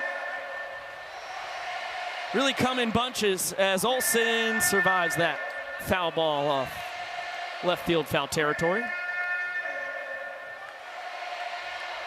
And you know the Bananas had a couple games where they did sit Jackson Olsen, and I know it certainly wasn't something that he was necessarily hoping for, but it certainly put a charge into him a little bit, and I think the Bananas have enjoyed seeing him really provide a spark again at the bottom of this lineup. And he's been phenomenal for a trick play standpoint all season long, but when you get that bat going, just makes him even more valuable. He's still a Banana all the way through, too. Not going to miss any games, even with his time starring here in the upcoming near future on Dancing with the Stars. Payoff pitch. That's another barrel from Olsen. What a play by Jacobo, though. Grabs a trick play, whipping it behind the back. Takes a knock away from Olsen, who's seeing beach balls right now. The Salamander, beautifully done. Off the one hop, able to go around the world. Him and Jordan Brewer combined for all 3 outs in the inning. And now the Coconuts come to the plate trying to even things up when we're back.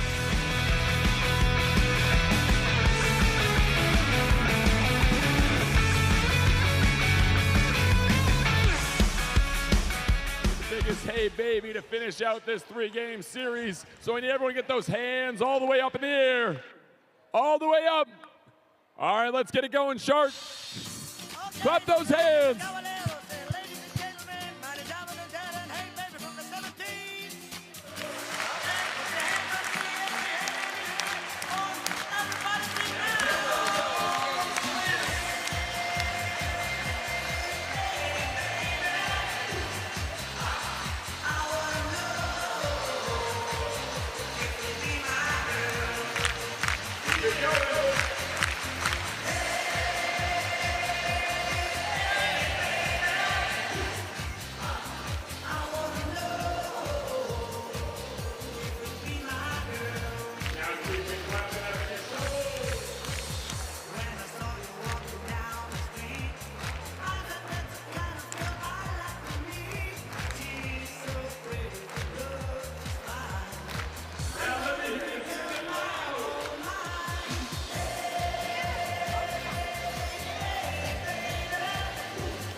Banana Ball on Roku is presented by Farmers Insurance. Middle of the fourth inning, so the over 39,000 fans on hand here in Target Field, out of their seats, moving it and grooving it to a little "Hey Baby." One of the few traditions that spans every single Banana Ball game, whether it's the Bananas, Coconuts, or any of the other 4 teams in the sport. Headlining Tristan Levesque, after giving up the 1 run in the first inning, fantastic since then. 6 straight Coconuts retired and 4 in a row via the K. Yeah, the Bananas across this weekend, they have now had 6 innings in which they've entered with the lead. Each of those 6 times, they've been able to hold that lead and earn a point. So the Coconuts hoping they can finally snap that streak for the Nanners here in the bottom of the 4th inning as they are back to the top of the order with Ben Parker. Then it's Allen and Toffland. Such an impressive top 3. Dane Toffland's .365 batting average, the lowest of the trio, and all 3 of them are still in the top 10 in the sport. And they are 5 through 7 in Banana Ball in OPS. On base percentage plus slugging. You got 3 guys who do it all here as Parker fouls that off. It's a ball and 2 strikes on him. Grounded into a double trick play his first time, and he goes down swinging here. That's 3 straight games with a strikeout for Ben Parker.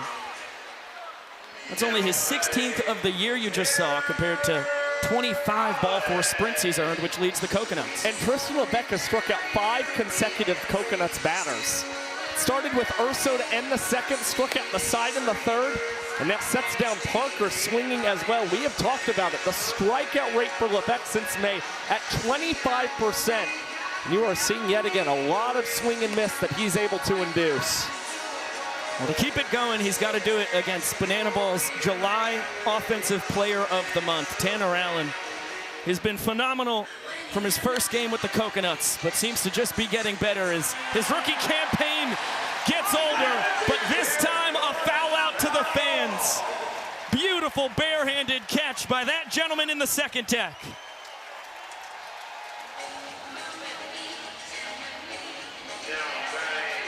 Yeah, that's a heck of a grab. No glove needed for him. And Tanner Allen thought it wasn't caught and then realized it was. He said, "You got to be kidding me." Hands immediately on the hips. So the only way to break that 5 strikeout stretch was the only way Minneapolis knows how, and that's by stealing outs in this game. Yeah, classic.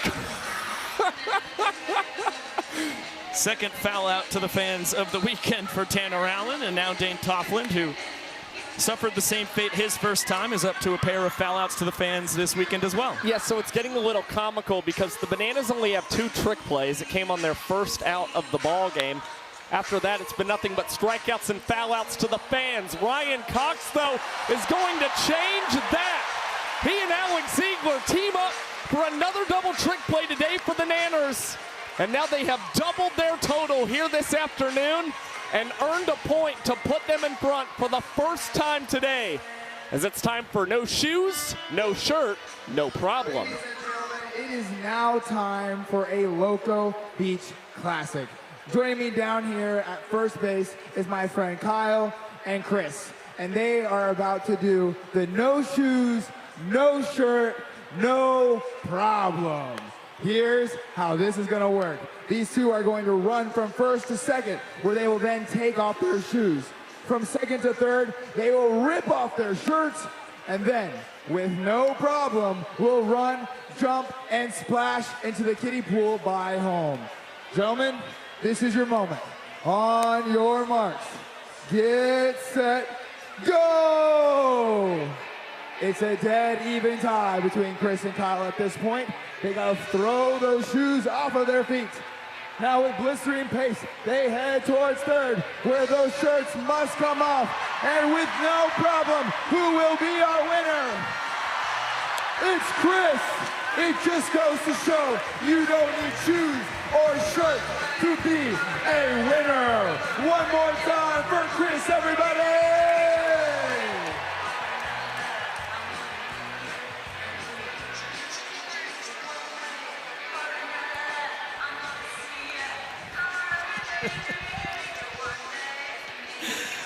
Oh, boy. Mid-inning shenanigans, they never get old, even if it's your 7th season broadcasting the sport. And the pictures coming from you, the fans, they don't get old either. Oh, that's Tucker Brooks. Looked like Jack got in there as well. Maybe Baby Billy. Oh, New Baby Billy. Gosh, you're kidding me. Epic. That's what I'm talking about right there. All you have to do is scan that QR code, which is no longer on your screen. So don't worry, we'll show it to you again as the day continues. Bryce Grzafi 1 for 1, and with an 0-1 count, the entire Coconuts team has abandoned the field. It's a hot one out there. Got to stay hydrated. Staple in FIFA. We're bringing it here to Loco Beach. Make sure the guys get some water in them. And it's okay. We're already counting it down. Just enough time to hear from all of the advertisers in Banana Ball. Whoa.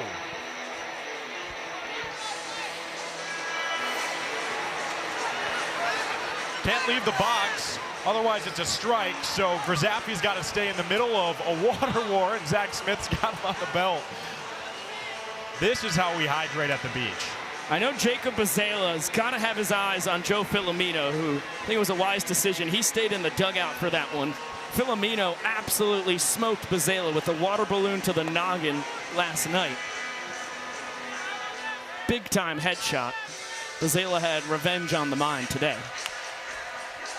On a hop. There's the professor from Jacobo, but the throw is offline. Grzafi runs like the wind.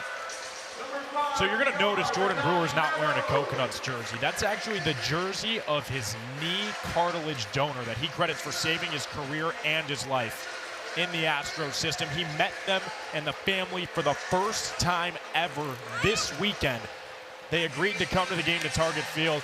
A very emotional Jordan Brewer said that they are credited for changing his life, and that's going to change the course of the inning. It's a caught stealing again from Ashby Vining. It's become more and more of a normalcy as this has rolled on. I think we're getting a challenge, though. Yeah, Tyler Gillum immediately came out of that dugout and was signaling that he wanted a second look at this.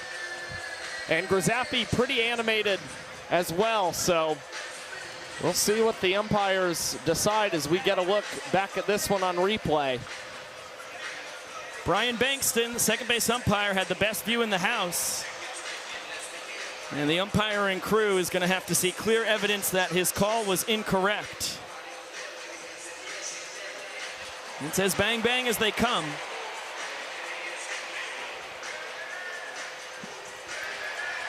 Still looks like an out to me.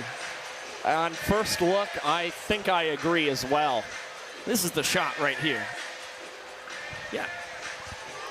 Really hard to overturn that. I mean, it's milliseconds. I mean, I think on both angles, it's enough evidence that the call should, you know, stand or even be confirmed. Right.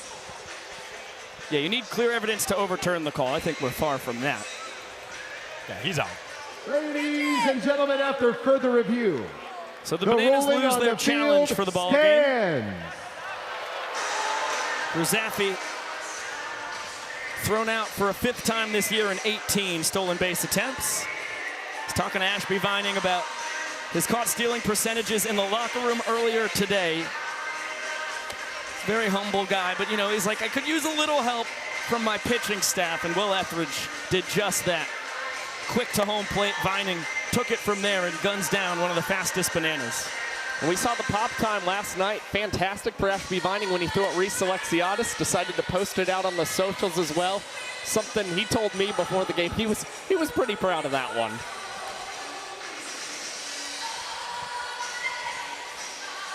Back at the top of the order, D.R. Meadows taking off for first. Vining, the throw is nowhere near in time.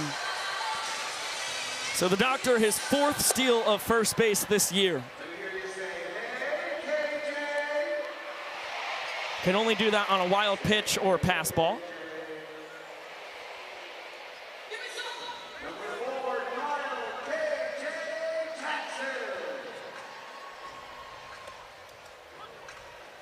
Meadows now tied for 3rd in the sport, only behind Ben Parker and Reese Alexiadis. Jam shot in the infield. Etheridge is calling off Urso, and he will make the play as Meadows retreats back to first. Will Etheridge, a great reminder. Pitchers are athletes too. Coach for the Bananas, a former Rookie of the Year, 3-time batting champ, 8-time All-Star, and MLB Hall of Famer. Please welcome Tony Oliva!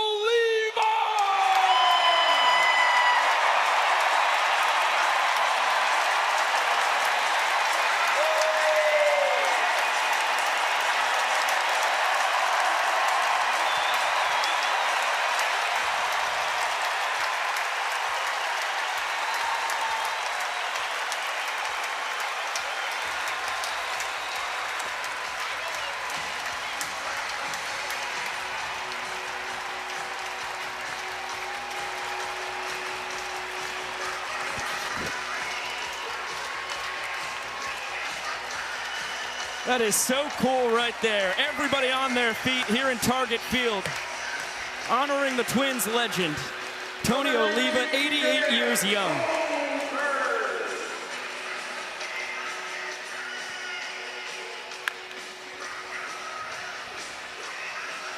As it's a 1-1 count on Dan Oberst. And he's doing coaching over there. He's pointing to Dan saying, you got to hit the ball fair. That's good advice. Gillum's got the glove, making sure if a ball comes that way, Oliva protected over there. Love to see it. And just so cool to see the ovation for a guy who led the American League in hits 5 times during his playing career. Yeah, I think you should take advice from a fellow who across 15 years in the bigs was a career .304 hitter. Vining another strike down to second, but no need because it was a swinging strike on Dan Oberst, retired via the K.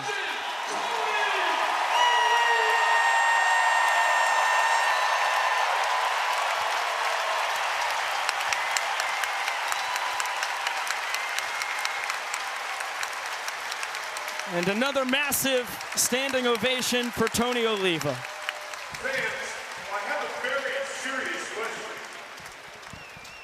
Who's a free t-shirt? 4.5 innings in the books. And what a tremendous venue for Banana Ball Target Field has been. 16 years old, official capacity 38,500, but with standing room, we are over 39,000 every game this weekend. And a pretty true field, 339 to left, 328 to right, but it's that 23-foot wall from the 403 mark all the way to 328. Well, the smallest footnote at the bottom of your screen, it really hasn't mattered this weekend considering the way in which the fans have showed up and showed out with their fan-caught foul balls throughout this series. It has just been unbelievable. And you get a look at the Major League Baseball venues that have hosted Banana Ball.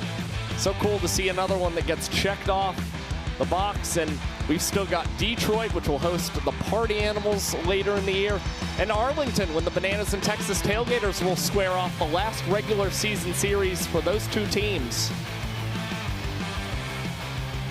What an honor it has been to play in all of these fantastic big league ballparks. As Tristan Levesque's afternoon is done. He goes 3 2/3 innings, just the 1 earned run back in the 4th, finishes with 5 Ks. Hands the ball off with a 2-1 lead to Frankie Moscatello, the flamethrower out of Rocky Point, New York. Great to see Frankie taking the mound for the Nanners. Had a strong outing a weekend ago, pitching against the Firefighters. We saw Frank throw an inning in 2 minutes, collected a strikeout for the Bananas, and hoping for more good stuff. His speed has been an issue at times for him, but to see him throw 2 minutes on the dot, super encouraging.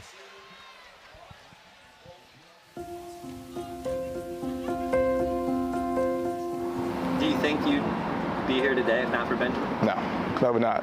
I would have retired in COVID, and who knows where I would have been. Oh, it's going to be an emotional day. Because he saved my career, he saved my identity, and he's the only reason why I'm out here playing. And I got his cartilage in my left knee. Just 6 years ago, former Houston Astros third-round pick Jordan Brewer believed his career was over. So back in 2020, I was getting ready. I got invited to minicamp. I was doing a workout, and all of a sudden I felt a couple pops in my knee, and I knew something wasn't right. But instead, Jordan received a cartilage transplant from Benjamin Anderson. He was an athlete. He played baseball. Oh. Benjamin had passed away that same year, but left behind a second chance for Jordan. I get a whole new perspective of life, especially for like his family and everything, from all the stuff, the struggles they went through, knowing that Benjamin gave me something special. It's just something so special, and I encourage everyone to be a donor. As soon as I got the transplant, I went straight to the DMV and switched to donor, just because knowing that my legacy can carry on, because now forever, like Benjamin's legacy is going to walk with me. And I just learned never to take anything for granted, more importantly.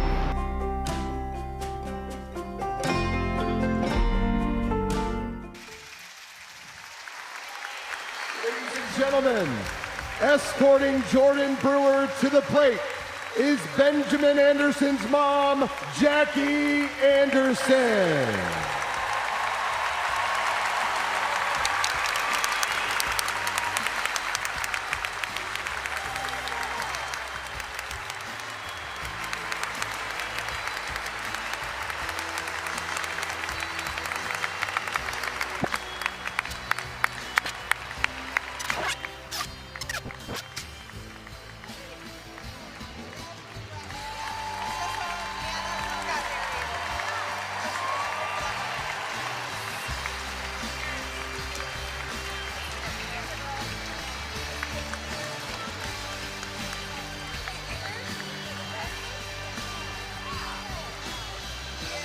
That is as special as it gets right there. What a cool moment.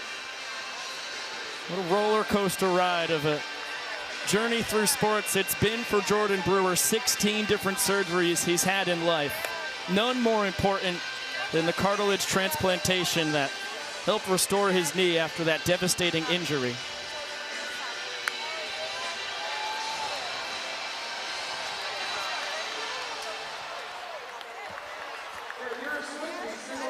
And forever has Ben Anderson to thank for that.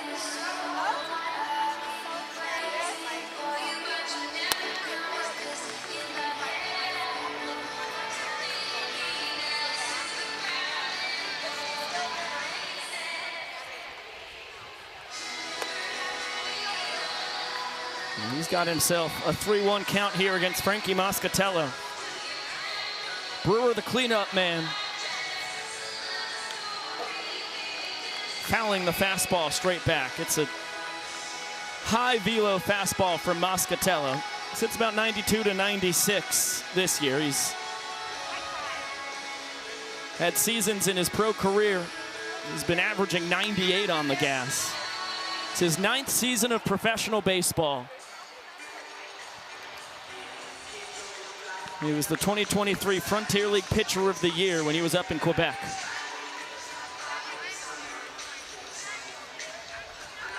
Brewer, the walk-off ball for a sprint to win the first inning. High fly ball out to left center. D.R. Meadows will tip it twice behind the back for Rack, a double trick play. But what a moment for Jordan Brewer. Honoring that family. I mean, there's hardly a dry eye in the house, and for good reason. So selfless. I couldn't agree with Jordan Brewer anymore. I mean, when you're not here, what are you doing with your extra organs? I'm a donor, and it means a lot knowing that it makes an impact on lives like Jordan's. Well, he is just an A-plus human being around Banana Ball. It's been so much fun having him in this sport. Continue to wish him nothing but great success with this Coconuts team. And you see that, man, every single teammate, that is a sign of respect that he has in that locker room, to see all of them coming up and giving him hugs, even after that at-bat. Loco Beach is truly a family. Jordan Brewer, a pivotal part of it. It's been a tremendously emotional weekend for Brewer. First time he gets to meet the Anderson family. He said it was nerve-wracking, but it has been as special as any weekend he's had throughout his baseball career. Gideon Antel, a tough customer at the dish, continues to foul off 2-strike offerings from Moscatello.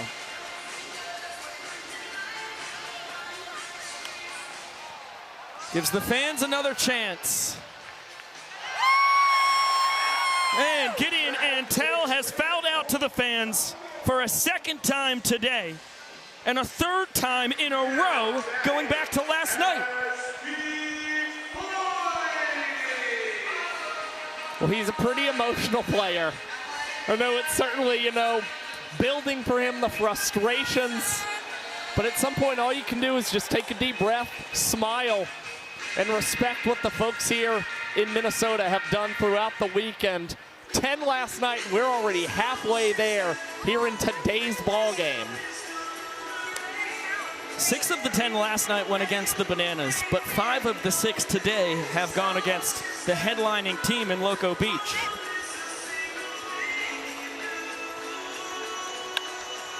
Nice piece of hitting. Ashby Vining shoots it through the 4-hole. And the inning-winning run is aboard with 2 away. Good way to keep the line moving here. Brings up J.D. Urso in the lineup, but he's not out there. It's signature walk-up time for Urso with family in attendance.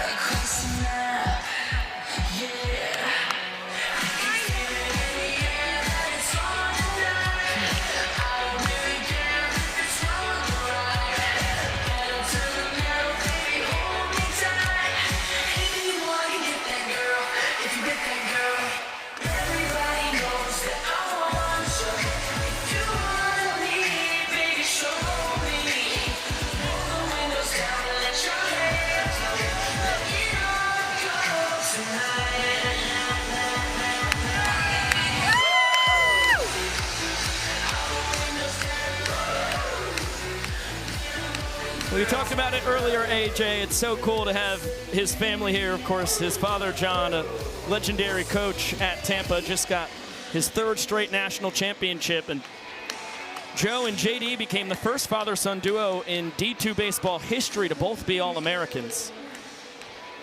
Really special lineage. Imagine getting to sit at that dinner table growing up. Sign me up. JD helped Pops win the 2025 national championship. Of course, C.J. Williams on that team as well. And what's really cool, JD, he was the man who caught the final out for that championship. With C.J. Williams on the mound, so plenty of deja vu there. With Armani Henderson, the designated runner, dancing off of first, Moscatello will give him a peek. JD, fly ball deep to left, but playable for Cruz. He will catch it the old-fashioned way, with Henderson barreling towards third as the inning-winning run. Rack taking no chances. Still a 2-1 Bananas advantage through 5 innings of action. And we'll get it on down to CJ. Fans, it is now time for Adult Swim. I need all the adult women in the crowd to get onto your feet. All adult women, if you are able, please get onto your feet. And when that music hits, ladies, I need you to go absolutely loco! DJ, hit it!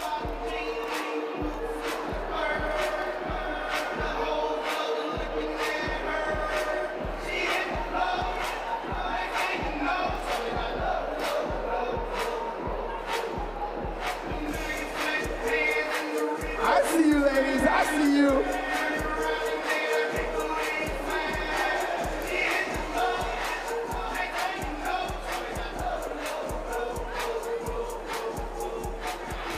All right. Now, I need all adult men to please get on your feet. All adult men, please rise. And fellas, when that music hits, I need you to go crazy, but you know what? We're gonna take it up a notch. Shirts off, tarps off. DJ, hit it! Get those shirts in the air, boys. Only at Loco Beach. Tarps off all over the place throughout Target Field. And everyone's welcome to take part at Loco Beach. All are welcome here at Target Field. Look at all these shirts swirling in the air. These fans have brought the energy all weekend. I've gotten to see this on the broadcasts. It is really a whole different experience in person. And how about that? Oh! Tony Oliva in the booth. Wow. Right here on the Loco Beach Coconuts YouTube channel. You can check it out. Jose Cheito Benitez talking to Tony Oliva and Espanyol. I can only imagine this is one of the coolest moments in Cheito's broadcasting career, just to be able to sit down with an absolute legend, get to pick his brain. And you know, Jose, he has done such great work all season long. He's been ripping these solos. So for him to be able to have an inning or two with a partner in the booth, I'm sure that makes him happy. That's amazing. And not just for Jose, but for the entirety of the Spanish-speaking audience, too. Entirely new to Banana Ball this season. And Jose has done a phenomenal job. As someone who had the seal of biliteracy, has since kind of lost some of his Spanish touch, but does Duolingo here and there. I enjoy listening to Jose because everything I understand sounds great, and the stuff I don't, I'm like, wow, you've got a great voice regardless. Well, Jose's got Tony Oliva, the Hall of Famer, in the booth on the Spanish broadcast. Just three Joe Schmoes, Biko Scala, Josh Chalevsky, AJ Swiatek, delivering the call to you here in Ingles. Sorry, America. Reese Alexiadis will earn the ball for sprint. And will take just one base on it as Keegan James out for his second time this weekend. Let's talk a little Keegan James because he looked really sharp yesterday. Issued a ball for a sprint to his first batter face, but then Ashby Vining caught him stealing. And from there, his inning concluded in under 4 minutes. It was quick, it was effective, it was efficient, and it was the Keegan James that was advertised with this nasty stuff, just like what he attacked Rack with there. And he also induced one of the 10 fan-caught foul balls. So cool to see him following his Colorado Rockies minor league partners. That's a swinging bunt. James hops off the mound, whips it between the legs. Trick play, you betcha. Big time Banana Ball IQ. The wherewithal from Keegan James, Peyton Chatagnier, you've got front row seats. Pitchers are athletes too, huh? Man, I tell you what, he doesn't look like him, but he's got it. All right, that's Peyton, for sure. You're a boss. First ever Coconuts home run went to left field last night at Target Field. Walk me through the emotions. Yeah, that was an unreal experience. Obviously, I've never hit a home run in a big league park. Got the hands inside. I kind of thought for a second I got jammed, but luckily I got enough barrel. What a game last night. That was so much fun. Kyle Lewis was telling us at the post-game meal yesterday that was the best pitch he threw all night. It was, if you go back and look, it's like at least 2 balls in. Wow. Seriously, I don't know. That was, it just, yeah, I don't know. It was the one seam. It had some serious movement on it, too. It really did. He's a great pitcher. So for you as a batter, what does it take to make that adjustment to drive that pitch out of the park like you did? Yeah, just swing harder. Normally if I just let my head fly, my shoulders go, and I swing as hard as I can, it works. I'm just kidding, by the way, guys. Bill Leroy, good poke deep out to right. Antel will watch it clang off the wall. Alexiadis motoring home. Leroy will slide into second with the RBI double. Hey, Peyton, who's a good hitter? Who's walking out in right field right now? Oh, that's KP. KP, what a dog. What's up, my boy? How are you? You mic'd up? Yeah. Yeah. Hey, big bag cookies, baby. Everybody come get some.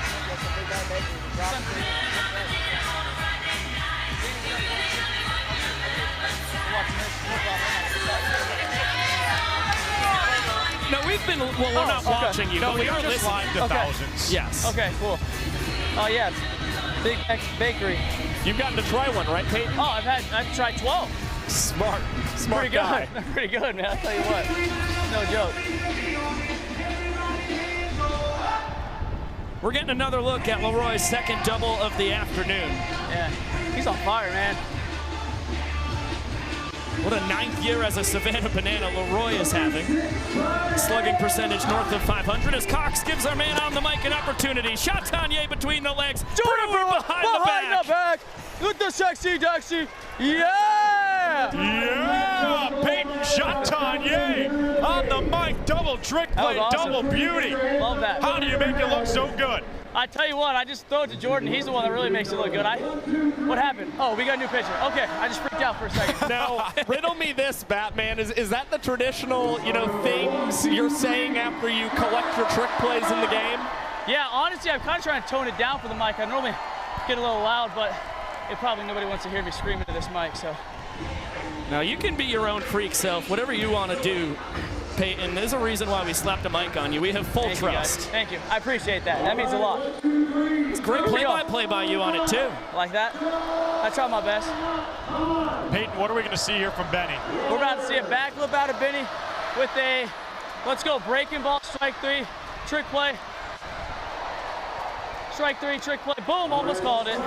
Just missed the inside corner. Yeah. That was not a breaking ball. It was not strike 3, but that's okay. Watch this. This is for the 45th fan caught foul ball tonight. No. 45 outs in a banana ball game. These fans are unreal. I tell you what, they really got it today and yesterday. Yeah, the skills are one thing, but the energy's been unbelievable all weekend. Yeah, this is honestly one of my favorite ballparks I've ever played in. It's been electric this whole weekend. Oh, another one for you. No trick play, don't have time. There we go. Perfectly placed for Brewer to grab a trick. Thank you so much, Thank Peyton. you, guys. Love y'all. I'm going to try to go touch the baseball. Keep up the great work, Peyton. Appreciate you. Love you too, Peyton. He's due up second as we head to the bottom of the 6th inning. The Bananas put a run across, but Chatagnier, phenomenal on the mic, and a 4-trick play inning behind Keegan James and Blake Benson. One of them from Peyton, a pair from Brewer. And how about Keegan James, his first career trick play to open it up? Well, how about Tristan Levesque and Frankie Moscatello? The bottom right says it all. Only 2 hits for the Coconuts. They're going to look for an answer after we go down to the field. Looks like both teams are involved in this one.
Let's hear it for the Loco Beach Coconuts, the Savannah Bananas.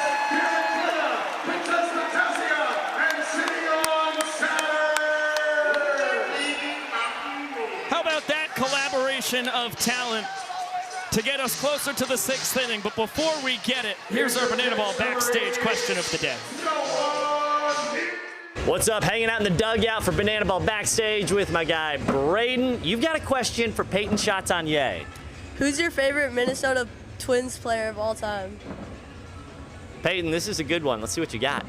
That's a great question, Braden. My favorite Minnesota Twins player would be Joe Mauer. He just pitched for us a couple of days ago. Threw a great pitch. It was awesome.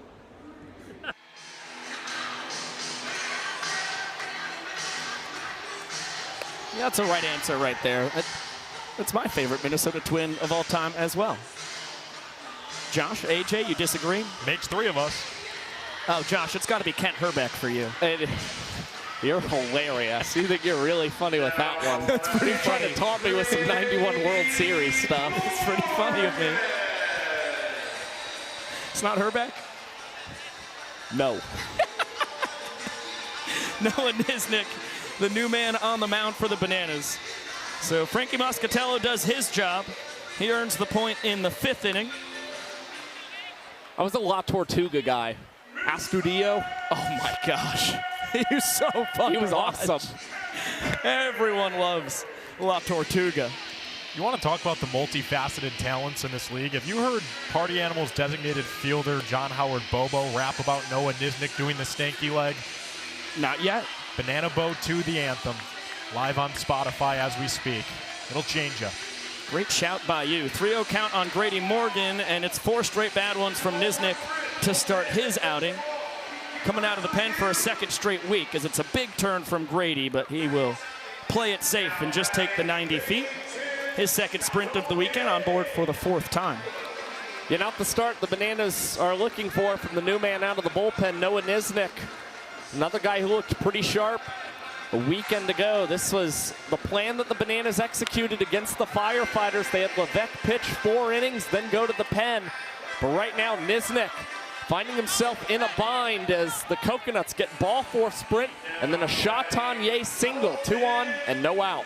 Guys, what Peyton Chatagnier has done out of the break is bringing such a smile to my face. The 3rd round selection of the Loco Beach Coconuts had a slow start to the season, even by his own words. It wasn't where he wanted to be, but now he's hitting over 250 again on the year. Since the break, over 350. Nisnik boogieing with Olsen, Cox, and Meadows, his backup dancers. The inning tying run in scoring position, the inning winning run at first. And a big swing and a miss from Dalton Malden, who struck out his first time. That was back against Tristan Levesque, part of his 5 straight Ks, bridging the 2nd to 4th frames. Malden down for a second time in his afternoon. Well, if you're looking for a rebound after letting the first 2 guys on, Noah Nisnik, 3 straight pitches off for strikes and a K. He will take that every day of the week as Ben Parker now back to the dish, 0 for 2 with a strikeout. This one rocketed out to right center. It's going to fall for a knock. Alexiadis cuts it off. Windmill for Morgan. He's going to score. The inning is tied at a run each. Chatagnier to 3rd, representing the inning-winning run. Nice piece of hitting from Ben Parker, able to stroke it to the opposite field with ease. Couple of ducks on the corners, and this is the last guy Noah Nisnik wants to see coming into the box. Tanner Allen, so keen to putting the ball in play. Something deep enough here can score the speedy Chatagnier, one of the better set of legs on this team. High fastball for strike 1. Allen a double his first time, extending his Coconuts record on-base streak to 32 games, making it 3 straight games with a double this weekend, and now his 2nd walk-off of the weekend. Flared to center, Chatagnier, acrobatics on top of home. And how about that? We are knotted at 2 points apiece. 6 innings in the books. TA, his team leading 11th walk-off of the season. And the Coconuts feel like they're walking on sunshine. Sayonara to the 6th inning. After leading 1-0, giving up 2 unanswered points, the boys in teal and orange come up big. Peyton Chatagnier scores on a Tanner Allen single, and it's a 2-2 ball game as we head to the 7th.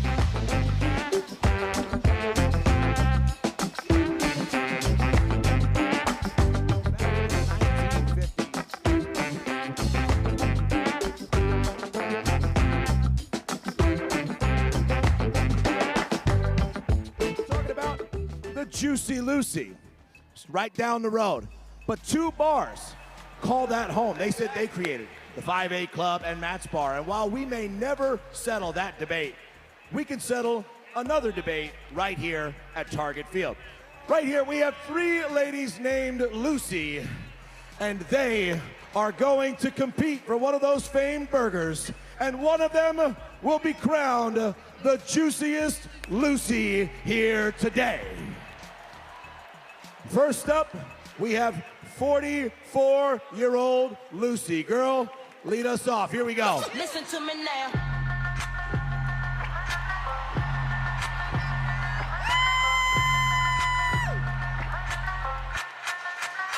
Listen Wow. Well, as much as we love seeing the dance skills from our fans here in Minneapolis, we want to see your faces from all around this wonderful earth. All you have to do is scan the QR code on the bottom left corner of your screen, and you can join these legends on the broadcast in short order.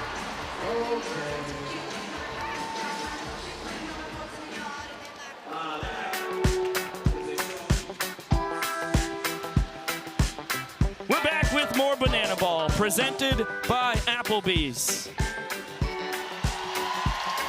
Every single game we have had here in Target Field has been a thrilling back and forth affair. The Bananas have won the first two contests, but in each game, the Coconuts have tied it in the 5th or 6th inning. That is no difference here today, as Kyle Perry comes into a 2-2 game in the top of the 7th, looking to stay red hot on the bump. Yesterday, Kyle Perry became the newest member of the sub-3 ERA club here in Banana Ball, one of just 2 healthy pitchers in the sport boasting an ERA under 3. The other is Danny Hosley, who has been otherworldly this series. But Kyle Perry throws a fastball and a slow ball, and the Nebraska product, who sports 1 of 1, simply gets weak contact on each of those pitches. He keeps things simple on the pitcher's mound. It's a trick play inducing machine. And what really stands out for me as far as the success goes for Kyle Perry, he has faced 72 consecutive batters without allowing a ball 4 sprint. We knew when he entered Banana Ball in 2025, this guy was a very consistent strike thrower. It was a little off and on with the Savannah Bananas as a rookie, but this is the Kyle Perry that we all expected, and the Coconuts are blessed to have it here in year 2 for KP. It's got Jackson Olsen, Bryce Grzafi, and then at the top of the order, DR Meadows. Oh my gosh, the gentleman almost made his 2nd foul ball caught for an out this game. It clanged right off his hands. Wow. As Olsen loops this deep out into right center, a backpedaling Ben Parker for the first out. I mean, what are the odds of that in general? Coming to any game at Target Field and having a chance to see 2 balls hit to the same seat. I mean, we've never even gotten one up here in the booth. Not once. Across 7 years for me, 5 for Josh. As Grzafi finds grass in left field, big turnaround first. He will stay right there. His 2nd knock of the afternoon. Guy who came in with limited action with the bat in his hands this year. He's only 2 for 9 coming in, so make it 4 for 11 as he's immediately picked off. KP nabs him.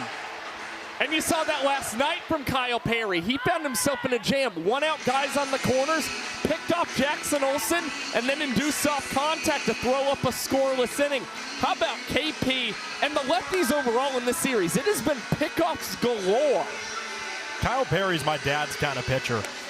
Just throwing strikes, change of pace lefty, and he can mix in a nifty pickoff move like that. I mean, like, what is not to like about watching Kyle Perry pitch an inning? Other than if you blink, you'll miss it.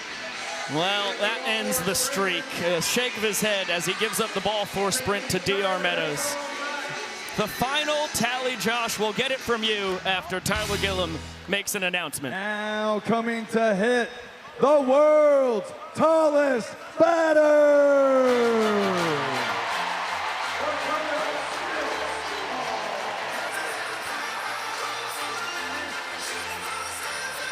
Best friends get to duel here in front of over 39,000 fans. You see the big smile on the face of Dakota Stiltz-Ulbright. Well, you saw it. Now you get to see his legs and eventually back up to that noggin of his. Kyle Perry fires ball 1. How many batters did he go? 74. 74. To all my Kyle Perry stands, I'm so sorry. To Kyle Perry, his family, all his loved ones, my deepest apologies. But really cool to see guys who were throwing partners, fishing buddies on the Bananas last season, doing battle this afternoon as Stiltz has earned the ball 4 sprint. I'm sorry, I don't understand. I just don't understand that. I don't know how that's not a strike. And Kyle Perry, a guy who is never going to show frustration, is letting Hunter Ives hear it behind the plate. I get it's a different zone, but there's got to be some strike zone. Yeah, KP is rightfully apoplectic. It looked like it was right down the chute for a guy with 4-foot stilts. He is all the way above 9 feet tall. I mean, you got to be able to adjust to that. Dan Oberst It was caught by 2 different fans. It's another foul out to the fans. Oberst, a new Banana Ball record. He extends it to 10 foul outs to the folks in the stands this year. You know, and the crazy thing is Dan Oberst just walked back to the dugout like this was a regular occurrence, and it has been for him this season. But what a grab by the fans to get Kyle Perry out of the jam and keep us at a 2-2 ball game here in the middle of the 7th.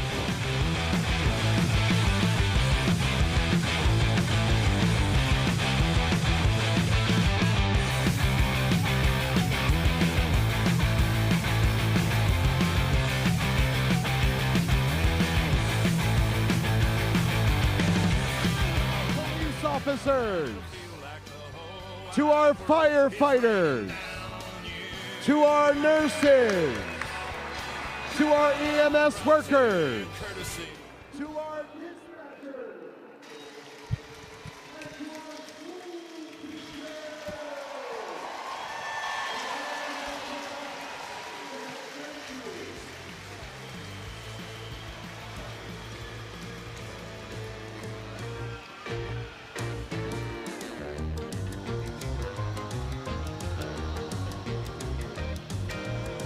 Always brightens my day, no matter what happens. That's delicious. Look at that green goo. Through trials, tribulations, hardships, Tropical Smoothie Cafe, official beverage of the Loco Beach Coconuts. We love ya. I love Coconuts headliners. Son of a gun. I love mango. It's my favorite fruit. I just can't say no to this healthy green jobber they've got. There's ginger in here. My favorite fruit's Josh Chalevsky. Wow.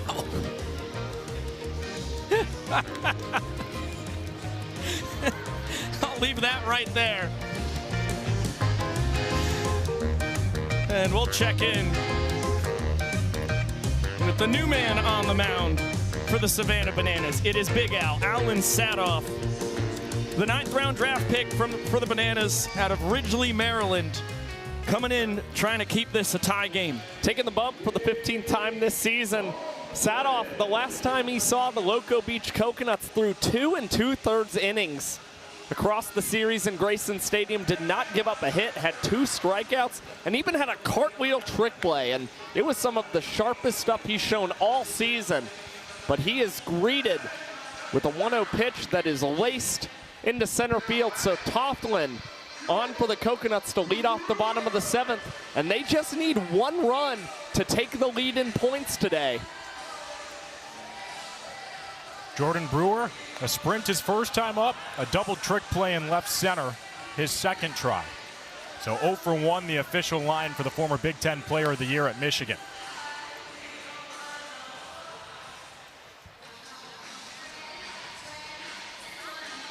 Henderson dancing off first. He's picked off. He was trying to get a great jump off Sadoff. He ends up paying the iron price.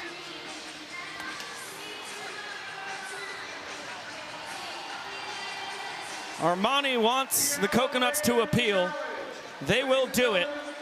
First base coach Anthony Marks looks like he wasn't so sure, but oh, it's the fans challenging. Okay, well, that's best case scenario for Loco Beach. They still have their challenge in their back pocket. The fans pulling it for them. That's pretty cool. I mean, I look out, I see so much yellow in this ballpark, but a Loco Beach fan wants to use it in their favor. I need another look at it. It's interesting, he's holding on to the sliding mitt, so that's an extension of the hand. I think they still have him out, to be honest with you. I agree. That makes 3 of us. I mean, it's pretty darn similar to the Grisafi play earlier that got upheld. Although this one was easier for the umpires to figure out. They are quickly review, the back ruling from the on monitor, field, and the call is confirmed at first. Here comes Jesse Cole. Now coming to play first base, a 4-time All-Star, batting champion, an MVP, and Minnesota Twins Hall of Famer. Please welcome Justin Morneau!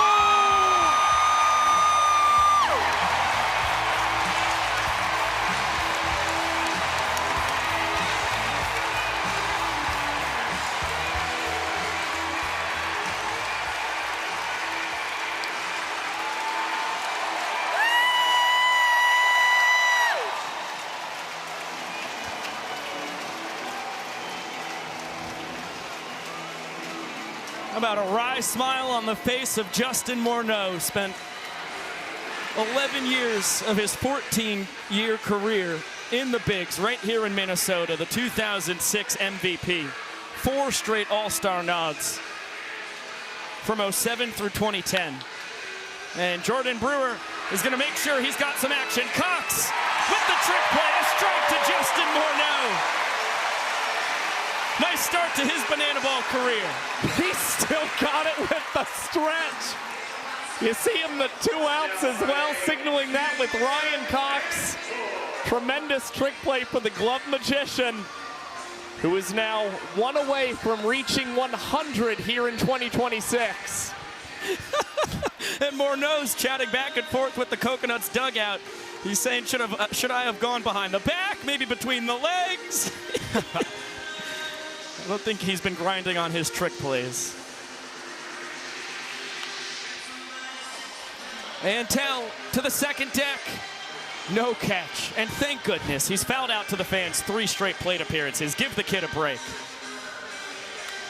Oh no. He's tempting fate again. Oh, he survives again.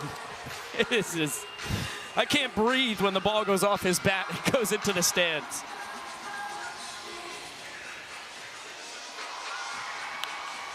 This ball cranked deep down the left field line. Foul.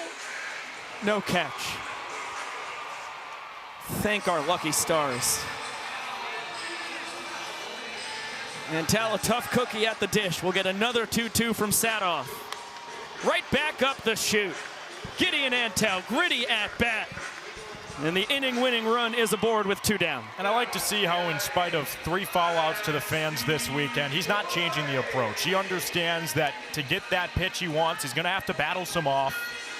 And it worked. After hitting a couple foul balls to either side of the yard, he goes right through the teeth of the defense to get the inning-winning run aboard. Rizaffi will throw behind him. Morneau with the tag attempt between the legs. I love that. He's in the banana ball spirit.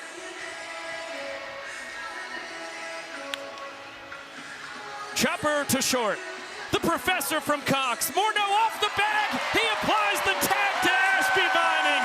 Justin Morneau, still slick as could be at first base.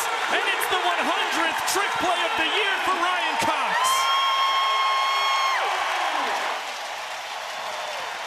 The folks in Minneapolis going crazy.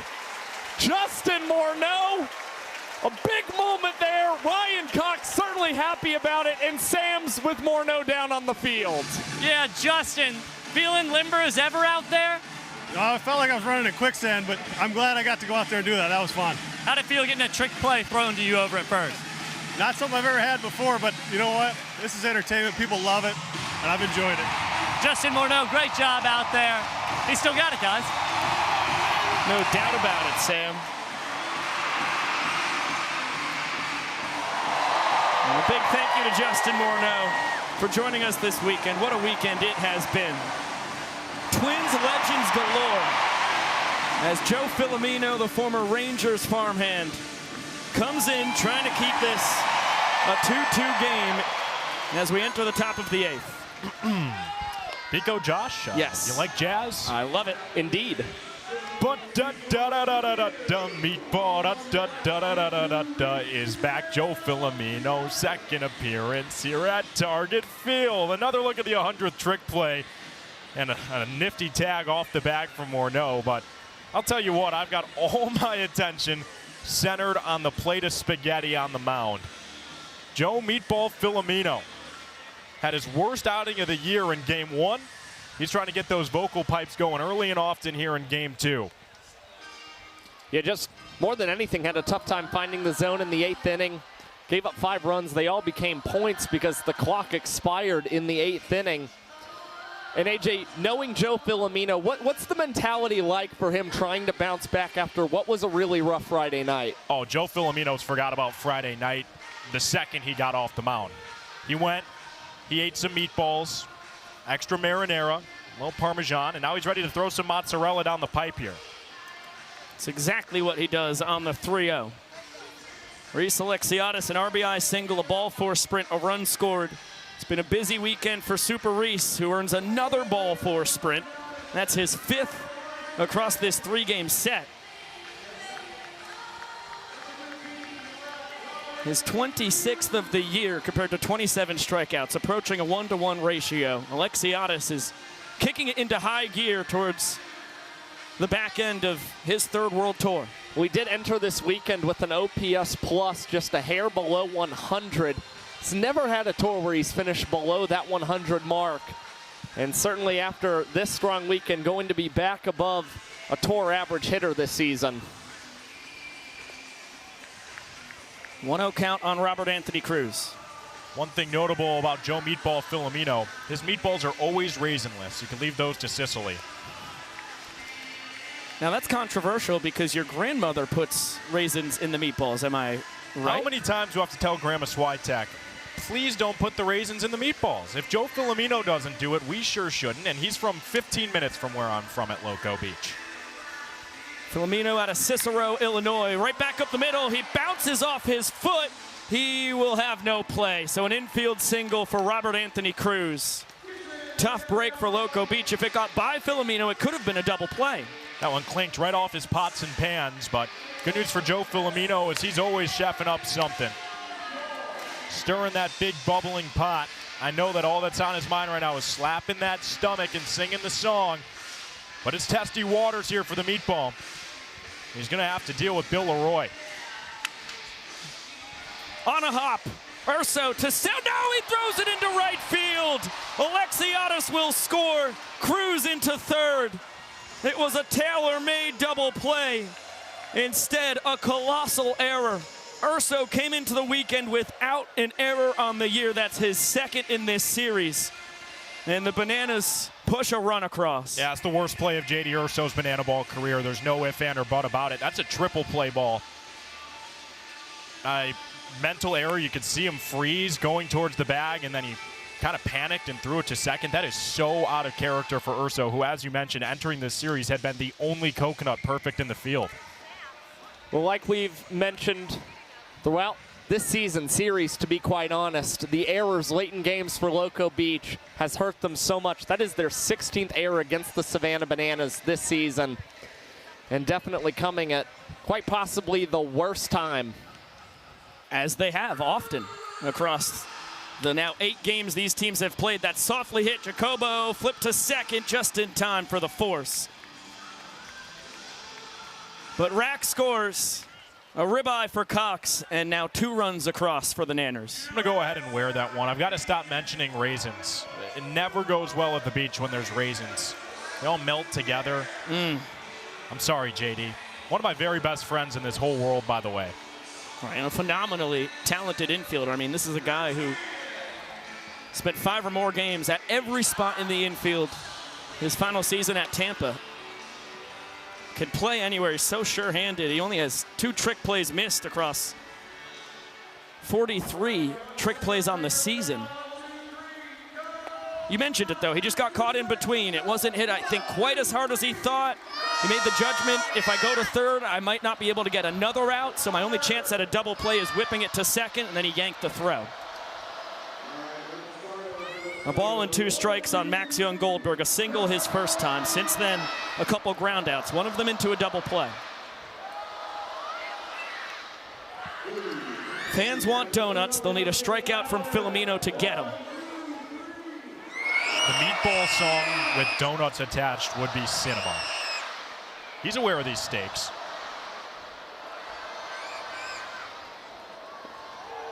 Heater called, strike 3.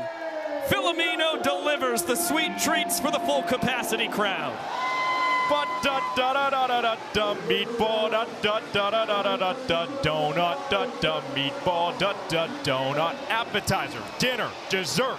Joe Filomeno serving it up, and it's frozen like a pizza and cooked him right down the oven. Welcome back to the Italian Cooking Network.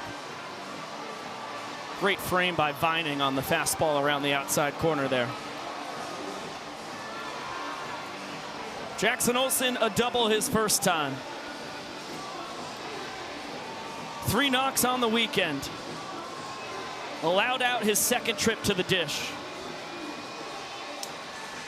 Line drive on a hop to Jacobo. Then he put one deep out to right center, tracked down by Ben Parker. Behind 1 and 2, nasty breaking ball as we have less than 10 minutes to play. We just have to get through this 8th inning. Once we get to the 9th, the 2-hour timer no longer is of importance. Little flip of the ball from Meatball, and he fires it just a bit outside. Cox will take second on the wild pitch. He's been working on that one. Calls it the Parmigiano Reggiano. Could use a little more work. I don't think it was graded all the way. Rookie mistake from a veteran. And that makes this 3-2 pitch that much more important. With Cox at second, that would push an insurance run in for the Bananas. Trying to jump back ahead in this ball game. Cox was off on the 3-2. And you want to talk about frozen pizza. Jackson Olsen caught looking. Meatball.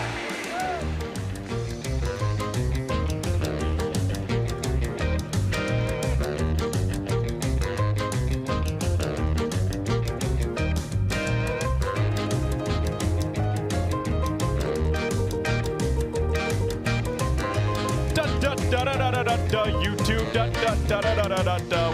we love you, YouTube viewers, Meatball. I can't get enough of it. It's a vocal stim at this point, and I'm not complaining. YouTube, we love you so much. And I can sing that song all day long. Slap that stomach, baby. We got to get you a feature on a Bobo song at some point here. Maybe Splash Life Dale if I'm lucky. Come on now. Don't leave out Fisher Polydorov, guys. Come on. Honestly, now that you say it, that might be the one. I think the genre might be the correct fit. I don't know, fans, you got to let me know which Banana Ball rapper you'd like to hear a Meatball feature. No, you need to doo-wop about Meatball. Little old-timey. Hey, I mean, you like jazz? You know, it's funny, Brett Loftus earlier, when we were talking about our favorite Twins, said no love for Morneau in a text to us. The problem for me is Justin Morneau beat out Derek Jeter for that 2006 MVP. That was very tough for 10-year-old Biko. I really did not like that. The only day that comes close to that 5th grade talent show in terms of struggles for me was when I first bit into that Meatball with raisins. All right, YouTube. Love ya. We're back with more Banana Ball, presented by Farmers Insurance. Honesty, it's what you get when you have Farmers. Bottom of the 8th inning incoming. Golden batter incoming. The Loco Beach Coconuts are invoking the golden batter rule. Hitting in place for JT Urso is the Coconut Cowboy, number 10, Tanner Allen.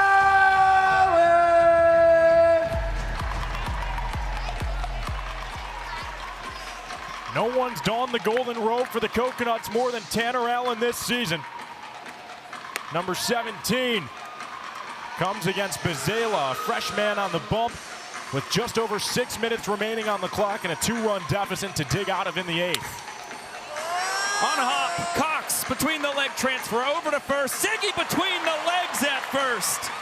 And that evens us at 10 trick plays apiece with the equalizer point hanging in the balance here in the bottom of the 8th. This momentum pendulum could swing dramatically here if the Bananas hold the Coconuts off the board or to just 1 run and can add a trick play in the process. It'll be a 4-2 game entering the 9th with the introduction of that equalizer point this season. And 7 of the 10 trick plays have come from the Keystone State connection, Cox and Ziegler. Foul out to the fans again! Grady Morgan! Welcome to the party, the first of the weekend for the rookie. That's absurd. Well, if we hadn't have broken the record yesterday, we would have done it today. 7 fan-caught foul balls in this contest. And now Jacob Bezala is an even count against Peyton Chatagnier. Of course, he's worried about trying to put the ball in play and get the Bananas an equalizer point. Chicago and Richmond, you officially are in third place all time. Minneapolis has second and first when it comes to foul outs to fans. It's really remarkable. Jacob Bazela going for the trick pitch K. Got my eyes on the on-deck circle. Dalton Malton's being replaced by Eric Osberg as a pinch hitter, something to keep an eye on late in this game, especially if Chatagnier reaches, because Eric homered against these Bananas. Went back to the trick pitch. Great stop by Bryce Grzafi.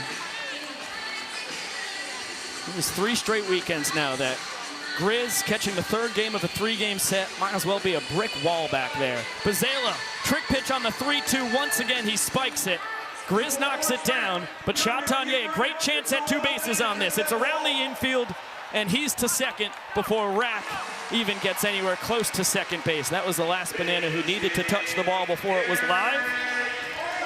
And that's the danger, going for the equalizer point. You've just given the Coconuts the inning-tying run at home plate. If I'm in that position, I'm probably not doing it.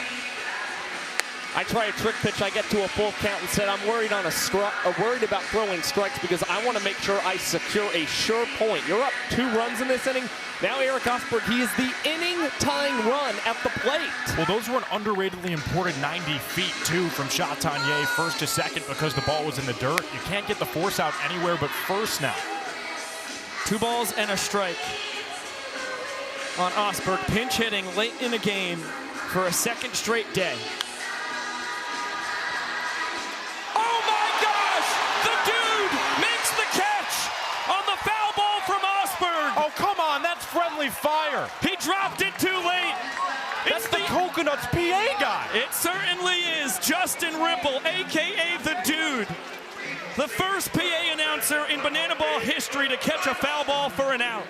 Well, now the umpires are having a conference. I'm seeing Vincent Chapman. He was waving his hands in that no catch signal. Listen, you two, I love the dude as much as anybody. He better hope this is overturned. We may have a new Steve Bartman at Loco Beach. And that is literally the voice of the Coconuts in venue trying to retire the inning-tying run. So Vincent Chapman, the crew chief, Hunter Ives are chatting. The Bananas are running off the field. The only question here is if it was a clean catch, and it was just to our left. We had as good a view as anybody. It was clean as could be, as we're seeing on the replay. And then Justin Ripple realizes what he did, and that's going to be a little too late. The betrayal. Josh Talevsky, the official rulebook decision on this. Look at the clock, too. So right now it's a situation where the rule book says that if a fan catches a foul ball cleanly without a bobble, it shall be ruled an out. It's really a definition of whether we want to consider him a fan or not. Right. We've always said if a broadcaster catches a ball, it would be an out. So what about a PA announcer? He's not out. Thank goodness. Well, that's a precedent that has been set here. The dude just took the biggest sigh of relief. There goes my chances of ever making an out in a Banana Ball game. Another life for Osberg. Boos from the fans. Swing and a miss. Bazela gets the K. And the Bananas win the 8th inning. They take a 3-2 lead to our final frame of the weekend, hunting their first 3-game sweep of the season. Right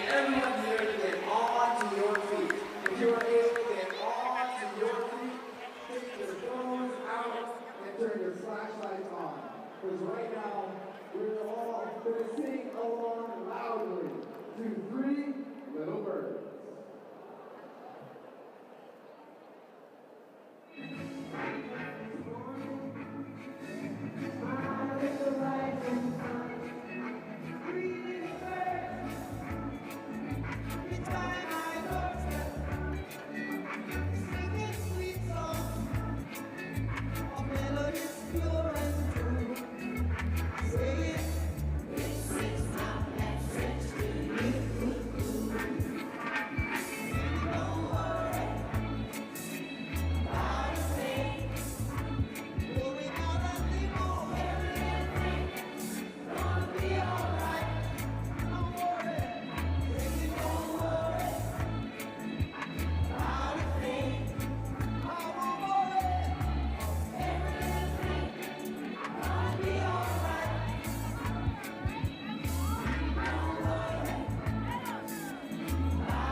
Well, my friends, I am officially dubbing this the craziest series in banana ball history.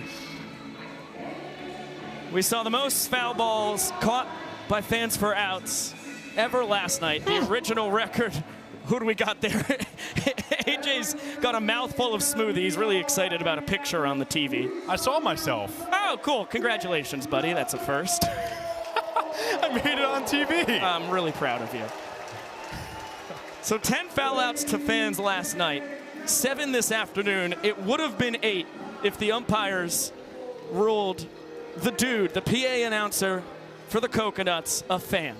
It really does set quite the precedent in the Banana Ball Championship League going forward. I'm sure more conversations to be had about this. Nevertheless, the Bananas, they earned the point. That's really all that matters right now in this ball game.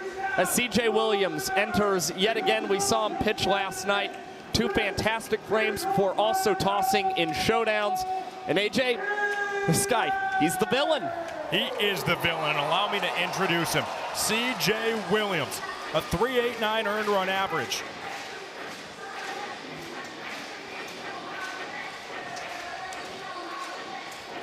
Banana Ball on Roku is presented by Farmers Insurance. As you were saying, AJ.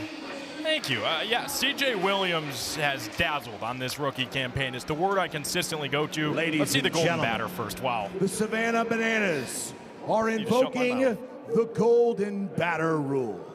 Hitting in the place of Bryce Grizzaffi is the Savannah Bananas golden batter. Please welcome Dan Oberst.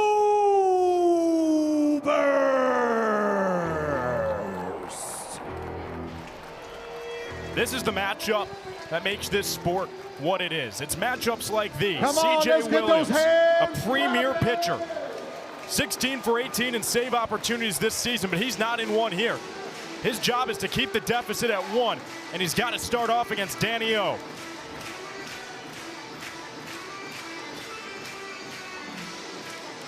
One ball, no strikes.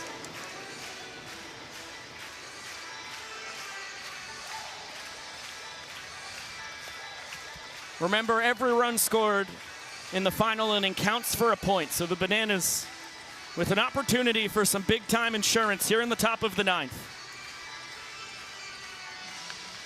Squibber starts foul, it'll end foul. There was some English on that. There was a chance maybe it took a left turn back into fair territory.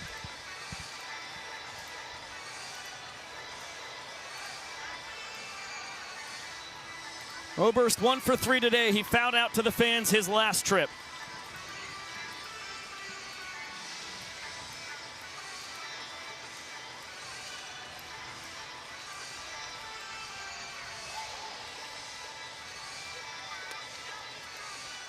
Ahead 3-1.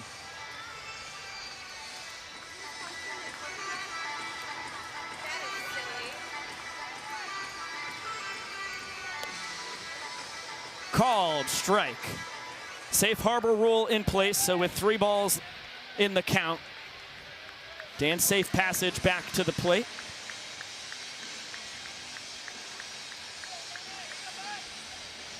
DR Meadows in the top of the order looms on deck. Big time payoff pitch to open up the 9th.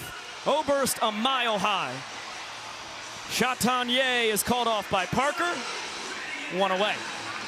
1 up, 1 down. CJ Williams doing CJ Williams things.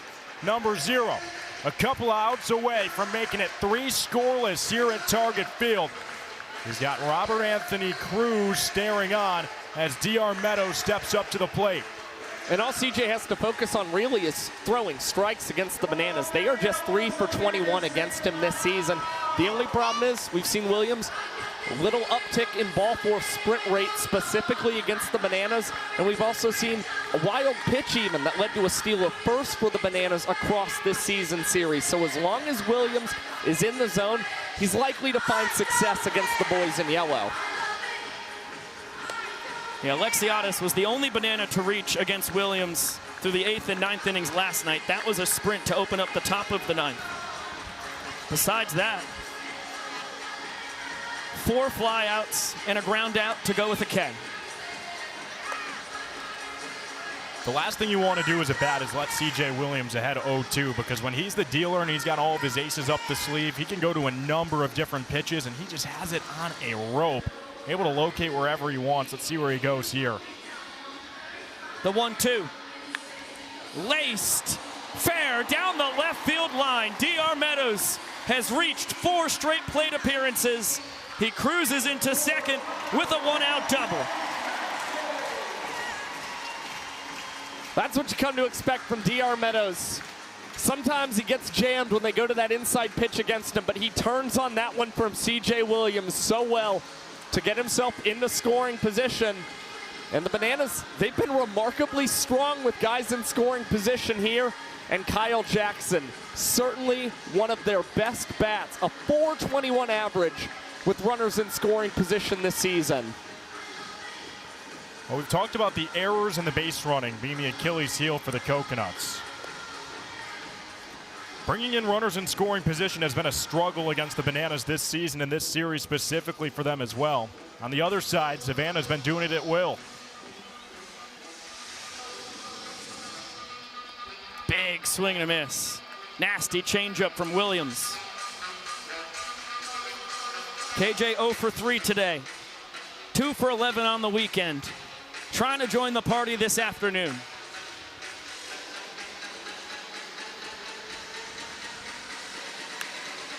This one launched deep out to left center. Tanner Allen, nice catch on the run. Meadows darted back to second, but he will stay put.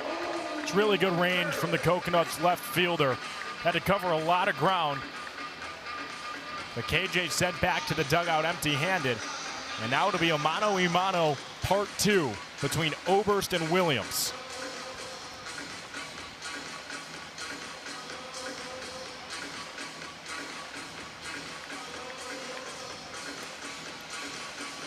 One ball and no strikes. Oberst flew out to open up this inning against CJ, making him 0 for 3 against Williams this year in regulation. Of course, he had the game winner in showdowns last night as he's plunked by the fastball up and in. Couple words for CJ, never fun to get a low 90s fastball up by your head. And I hate to say it because you know it's not intentional, but that's honestly one of the best possible case scenarios there for C.J. Williams. The force is now at third, second, and first. A ball four sprint where he was already behind and the count would have won the inning, and now you don't have to deal with Dan Oberst. Now Williams was able to get revenge on Alexiadis last night after he gave up the sprint to Super Reese. He got him to fly out to end the top of the 9th inning. But Alexiadis, just like Meadows, who leads off second, has reached 3 straight times. Meadows made it 4 in a row. Super Reese trying to do the same. RBI single back in the 3rd. Since then, a pair of ball 4 sprints came around to score in the 6th and 8th. Big swing on the 2-0. Williams pulled the string. Safe to say Alexiadis wanted to unload there.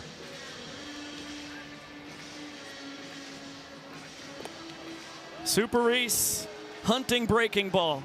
Takes the fastball at the knees for strike 2. He's looking for the knockout blow. Big time 2-2 coming from Williams. It's bounced to Brewer. His only play is to take it to first himself, and C.J. Williams is able to strand a pair. Big time stuff from the Coconuts closer. Ladies and gentlemen, the Coconuts have now held off the Savannah Bananas, and they are still up 3-2. The Coconuts need 1 run to tie and 2 to walk away and win this game. Minneapolis, I need your energy. I need your voices. I need you on your feet, because this is it.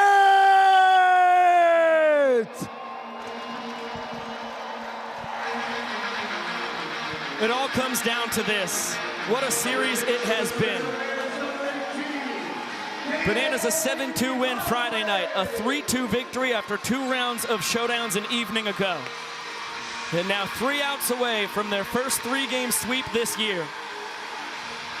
which would also be the first 3-game sweep that the Coconuts have ever suffered. It's a lot easier said than done against this lineup. The Coconuts are keen to a comeback. Something's telling me they've got another one in him. Danny Hosley blew his first save last night. Went from a perfect 11 for 11 to 11 for 12. The Coconuts on back-to-back nights have scored against Hosley, and now he's going to have to deal with the top of the lineup. It's Ben Parker, Tanner Allen, Dane Tofflin, the guys you want up when it matters the most against the best arm in the league. It's either going to be a sweep for the Bananas, first ever sweep of the Coconuts, or Loco Beach is going to get some momentum headed to Wilmington, Delaware. Take a look at the save leaders here in the inaugural season of the Banana Ball Championship League. Williams at the top. He's gone 14 in a row, hasn't had a save chance this weekend. And then Hosley, third place overall. Yeah, the Bananas, you know, they plan to potentially have Hosley throwing 6 innings in this series. He's at 2 1/3 entering this game, but he's having a tough time, or he's going to have a tough time. This is the top of the Coconuts order at the plate, and Ben Parker has the leadoff single for Loco Beach. Well, remember last night, bottom of the 9th inning, Tanner Allen led off with a double. If he doubles here, Ben Parker's scoring, and we've got a tie game. See how aggressive Danny Hosley wants to attack the hit leader. TA has 3 doubles on the weekend, the last of which came in the first inning today. 2 for 4 this afternoon. He was the golden batter in the bottom of the 8th inning. Loops this one into right. It's down for a knock. Station to station for Parker. The game's tying run into scoring position. The game-winning run on first. There's something a brewing in Minneapolis, Minnesota. Hope you've got your popcorn pop. Twisty straws in your beverages, because Dane Tofflin's coming to the plate. Tanner Allen at first is the winning run, and Tofflin can end it with the swing. Tofflin tied for the team lead with his 6 home runs. A single his last time. 1 for 3 on the afternoon. He demolishes it! Dane Tofflin to left! Foul ball. Just barely. I thought that was taking a one-way flight right back to Alberta. Big Timber flirts with a game winner. As he lifts this one to straightaway center, Meadows hardly had to move, and Parker will not test the arm of the doctor. Wise choice. Big first out for Hosley. Nonetheless, the Coconuts still able to keep this line moving. Jordan Brewer, the guy who is still batting over 300 in the 9th inning of play this season. And mind you, the Coconuts, they are the only team in Banana Ball with a batting average north of 300 in the final inning of play this season. Yanked foul. This matchup was a movie last night. Bottom 9, 2 down. Winning run on second. Jordan Brewer saw 9 pitches before being retired on a fan-caught foul ball. Hosley got the better of him in showdowns with a backwards K. Now he's ahead 0-2 with the Coconuts down to their final 2 outs here of the series. Leaves the fastball up. It makes Brewer 0 for 5 against Hosley this year. There's hit number 1. Rack charging in. Stop sign for Parker. Throw all the way home. It was perfect. Good decision by Mark Crocco. Coconuts have them loaded. The tying run 90 feet away. The game-winning run into scoring position. Think back to opening night. Tallahassee, Florida. First home run in the history of Loco Beach. Gideon Antle sparks a 9th inning comeback for the ages. The Coconuts stole it from the firefighters. Slow roller, this will tie the game. Cox is going to first. That was his only play. We're knotted at 3 points apiece. 2 outs in the bottom of the 9th. That's a character plate appearance from Gideon Antle, and that is what he does. The Ant-Man is all smiles for good reason. That's why you put him in the cleanup spot. He cleans things up. Ashby Vining, base to the beach. Does he have another moment in him? Ashby Vining, his third game winner of the year. The Coconuts win it 4-3. The face of the beach has done it again. Call them the comeback Coconuts and put it in the win column. Loco Beach is victorious at Target Field. I mean, what a win for the Coconuts. We've talked about it. You don't earn the nickname the Comeback Coconuts if you're not batting nearly .330 as a unit in the 9th inning this season. This team built different, and they avoid the sweep here in Target Field and still have a chance to even the season series at that. That is what I'm talking about. The vibes are high. The results are karmic.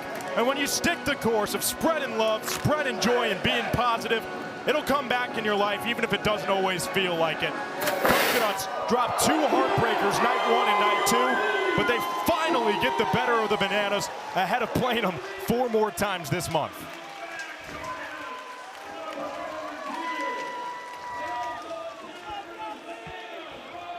We'll see these two teams clash again in St. Louis in 2 weeks' time. Before that, the Coconuts take on the Tailgaters in Wilmington. The Bananas take on the Clowns in Denver.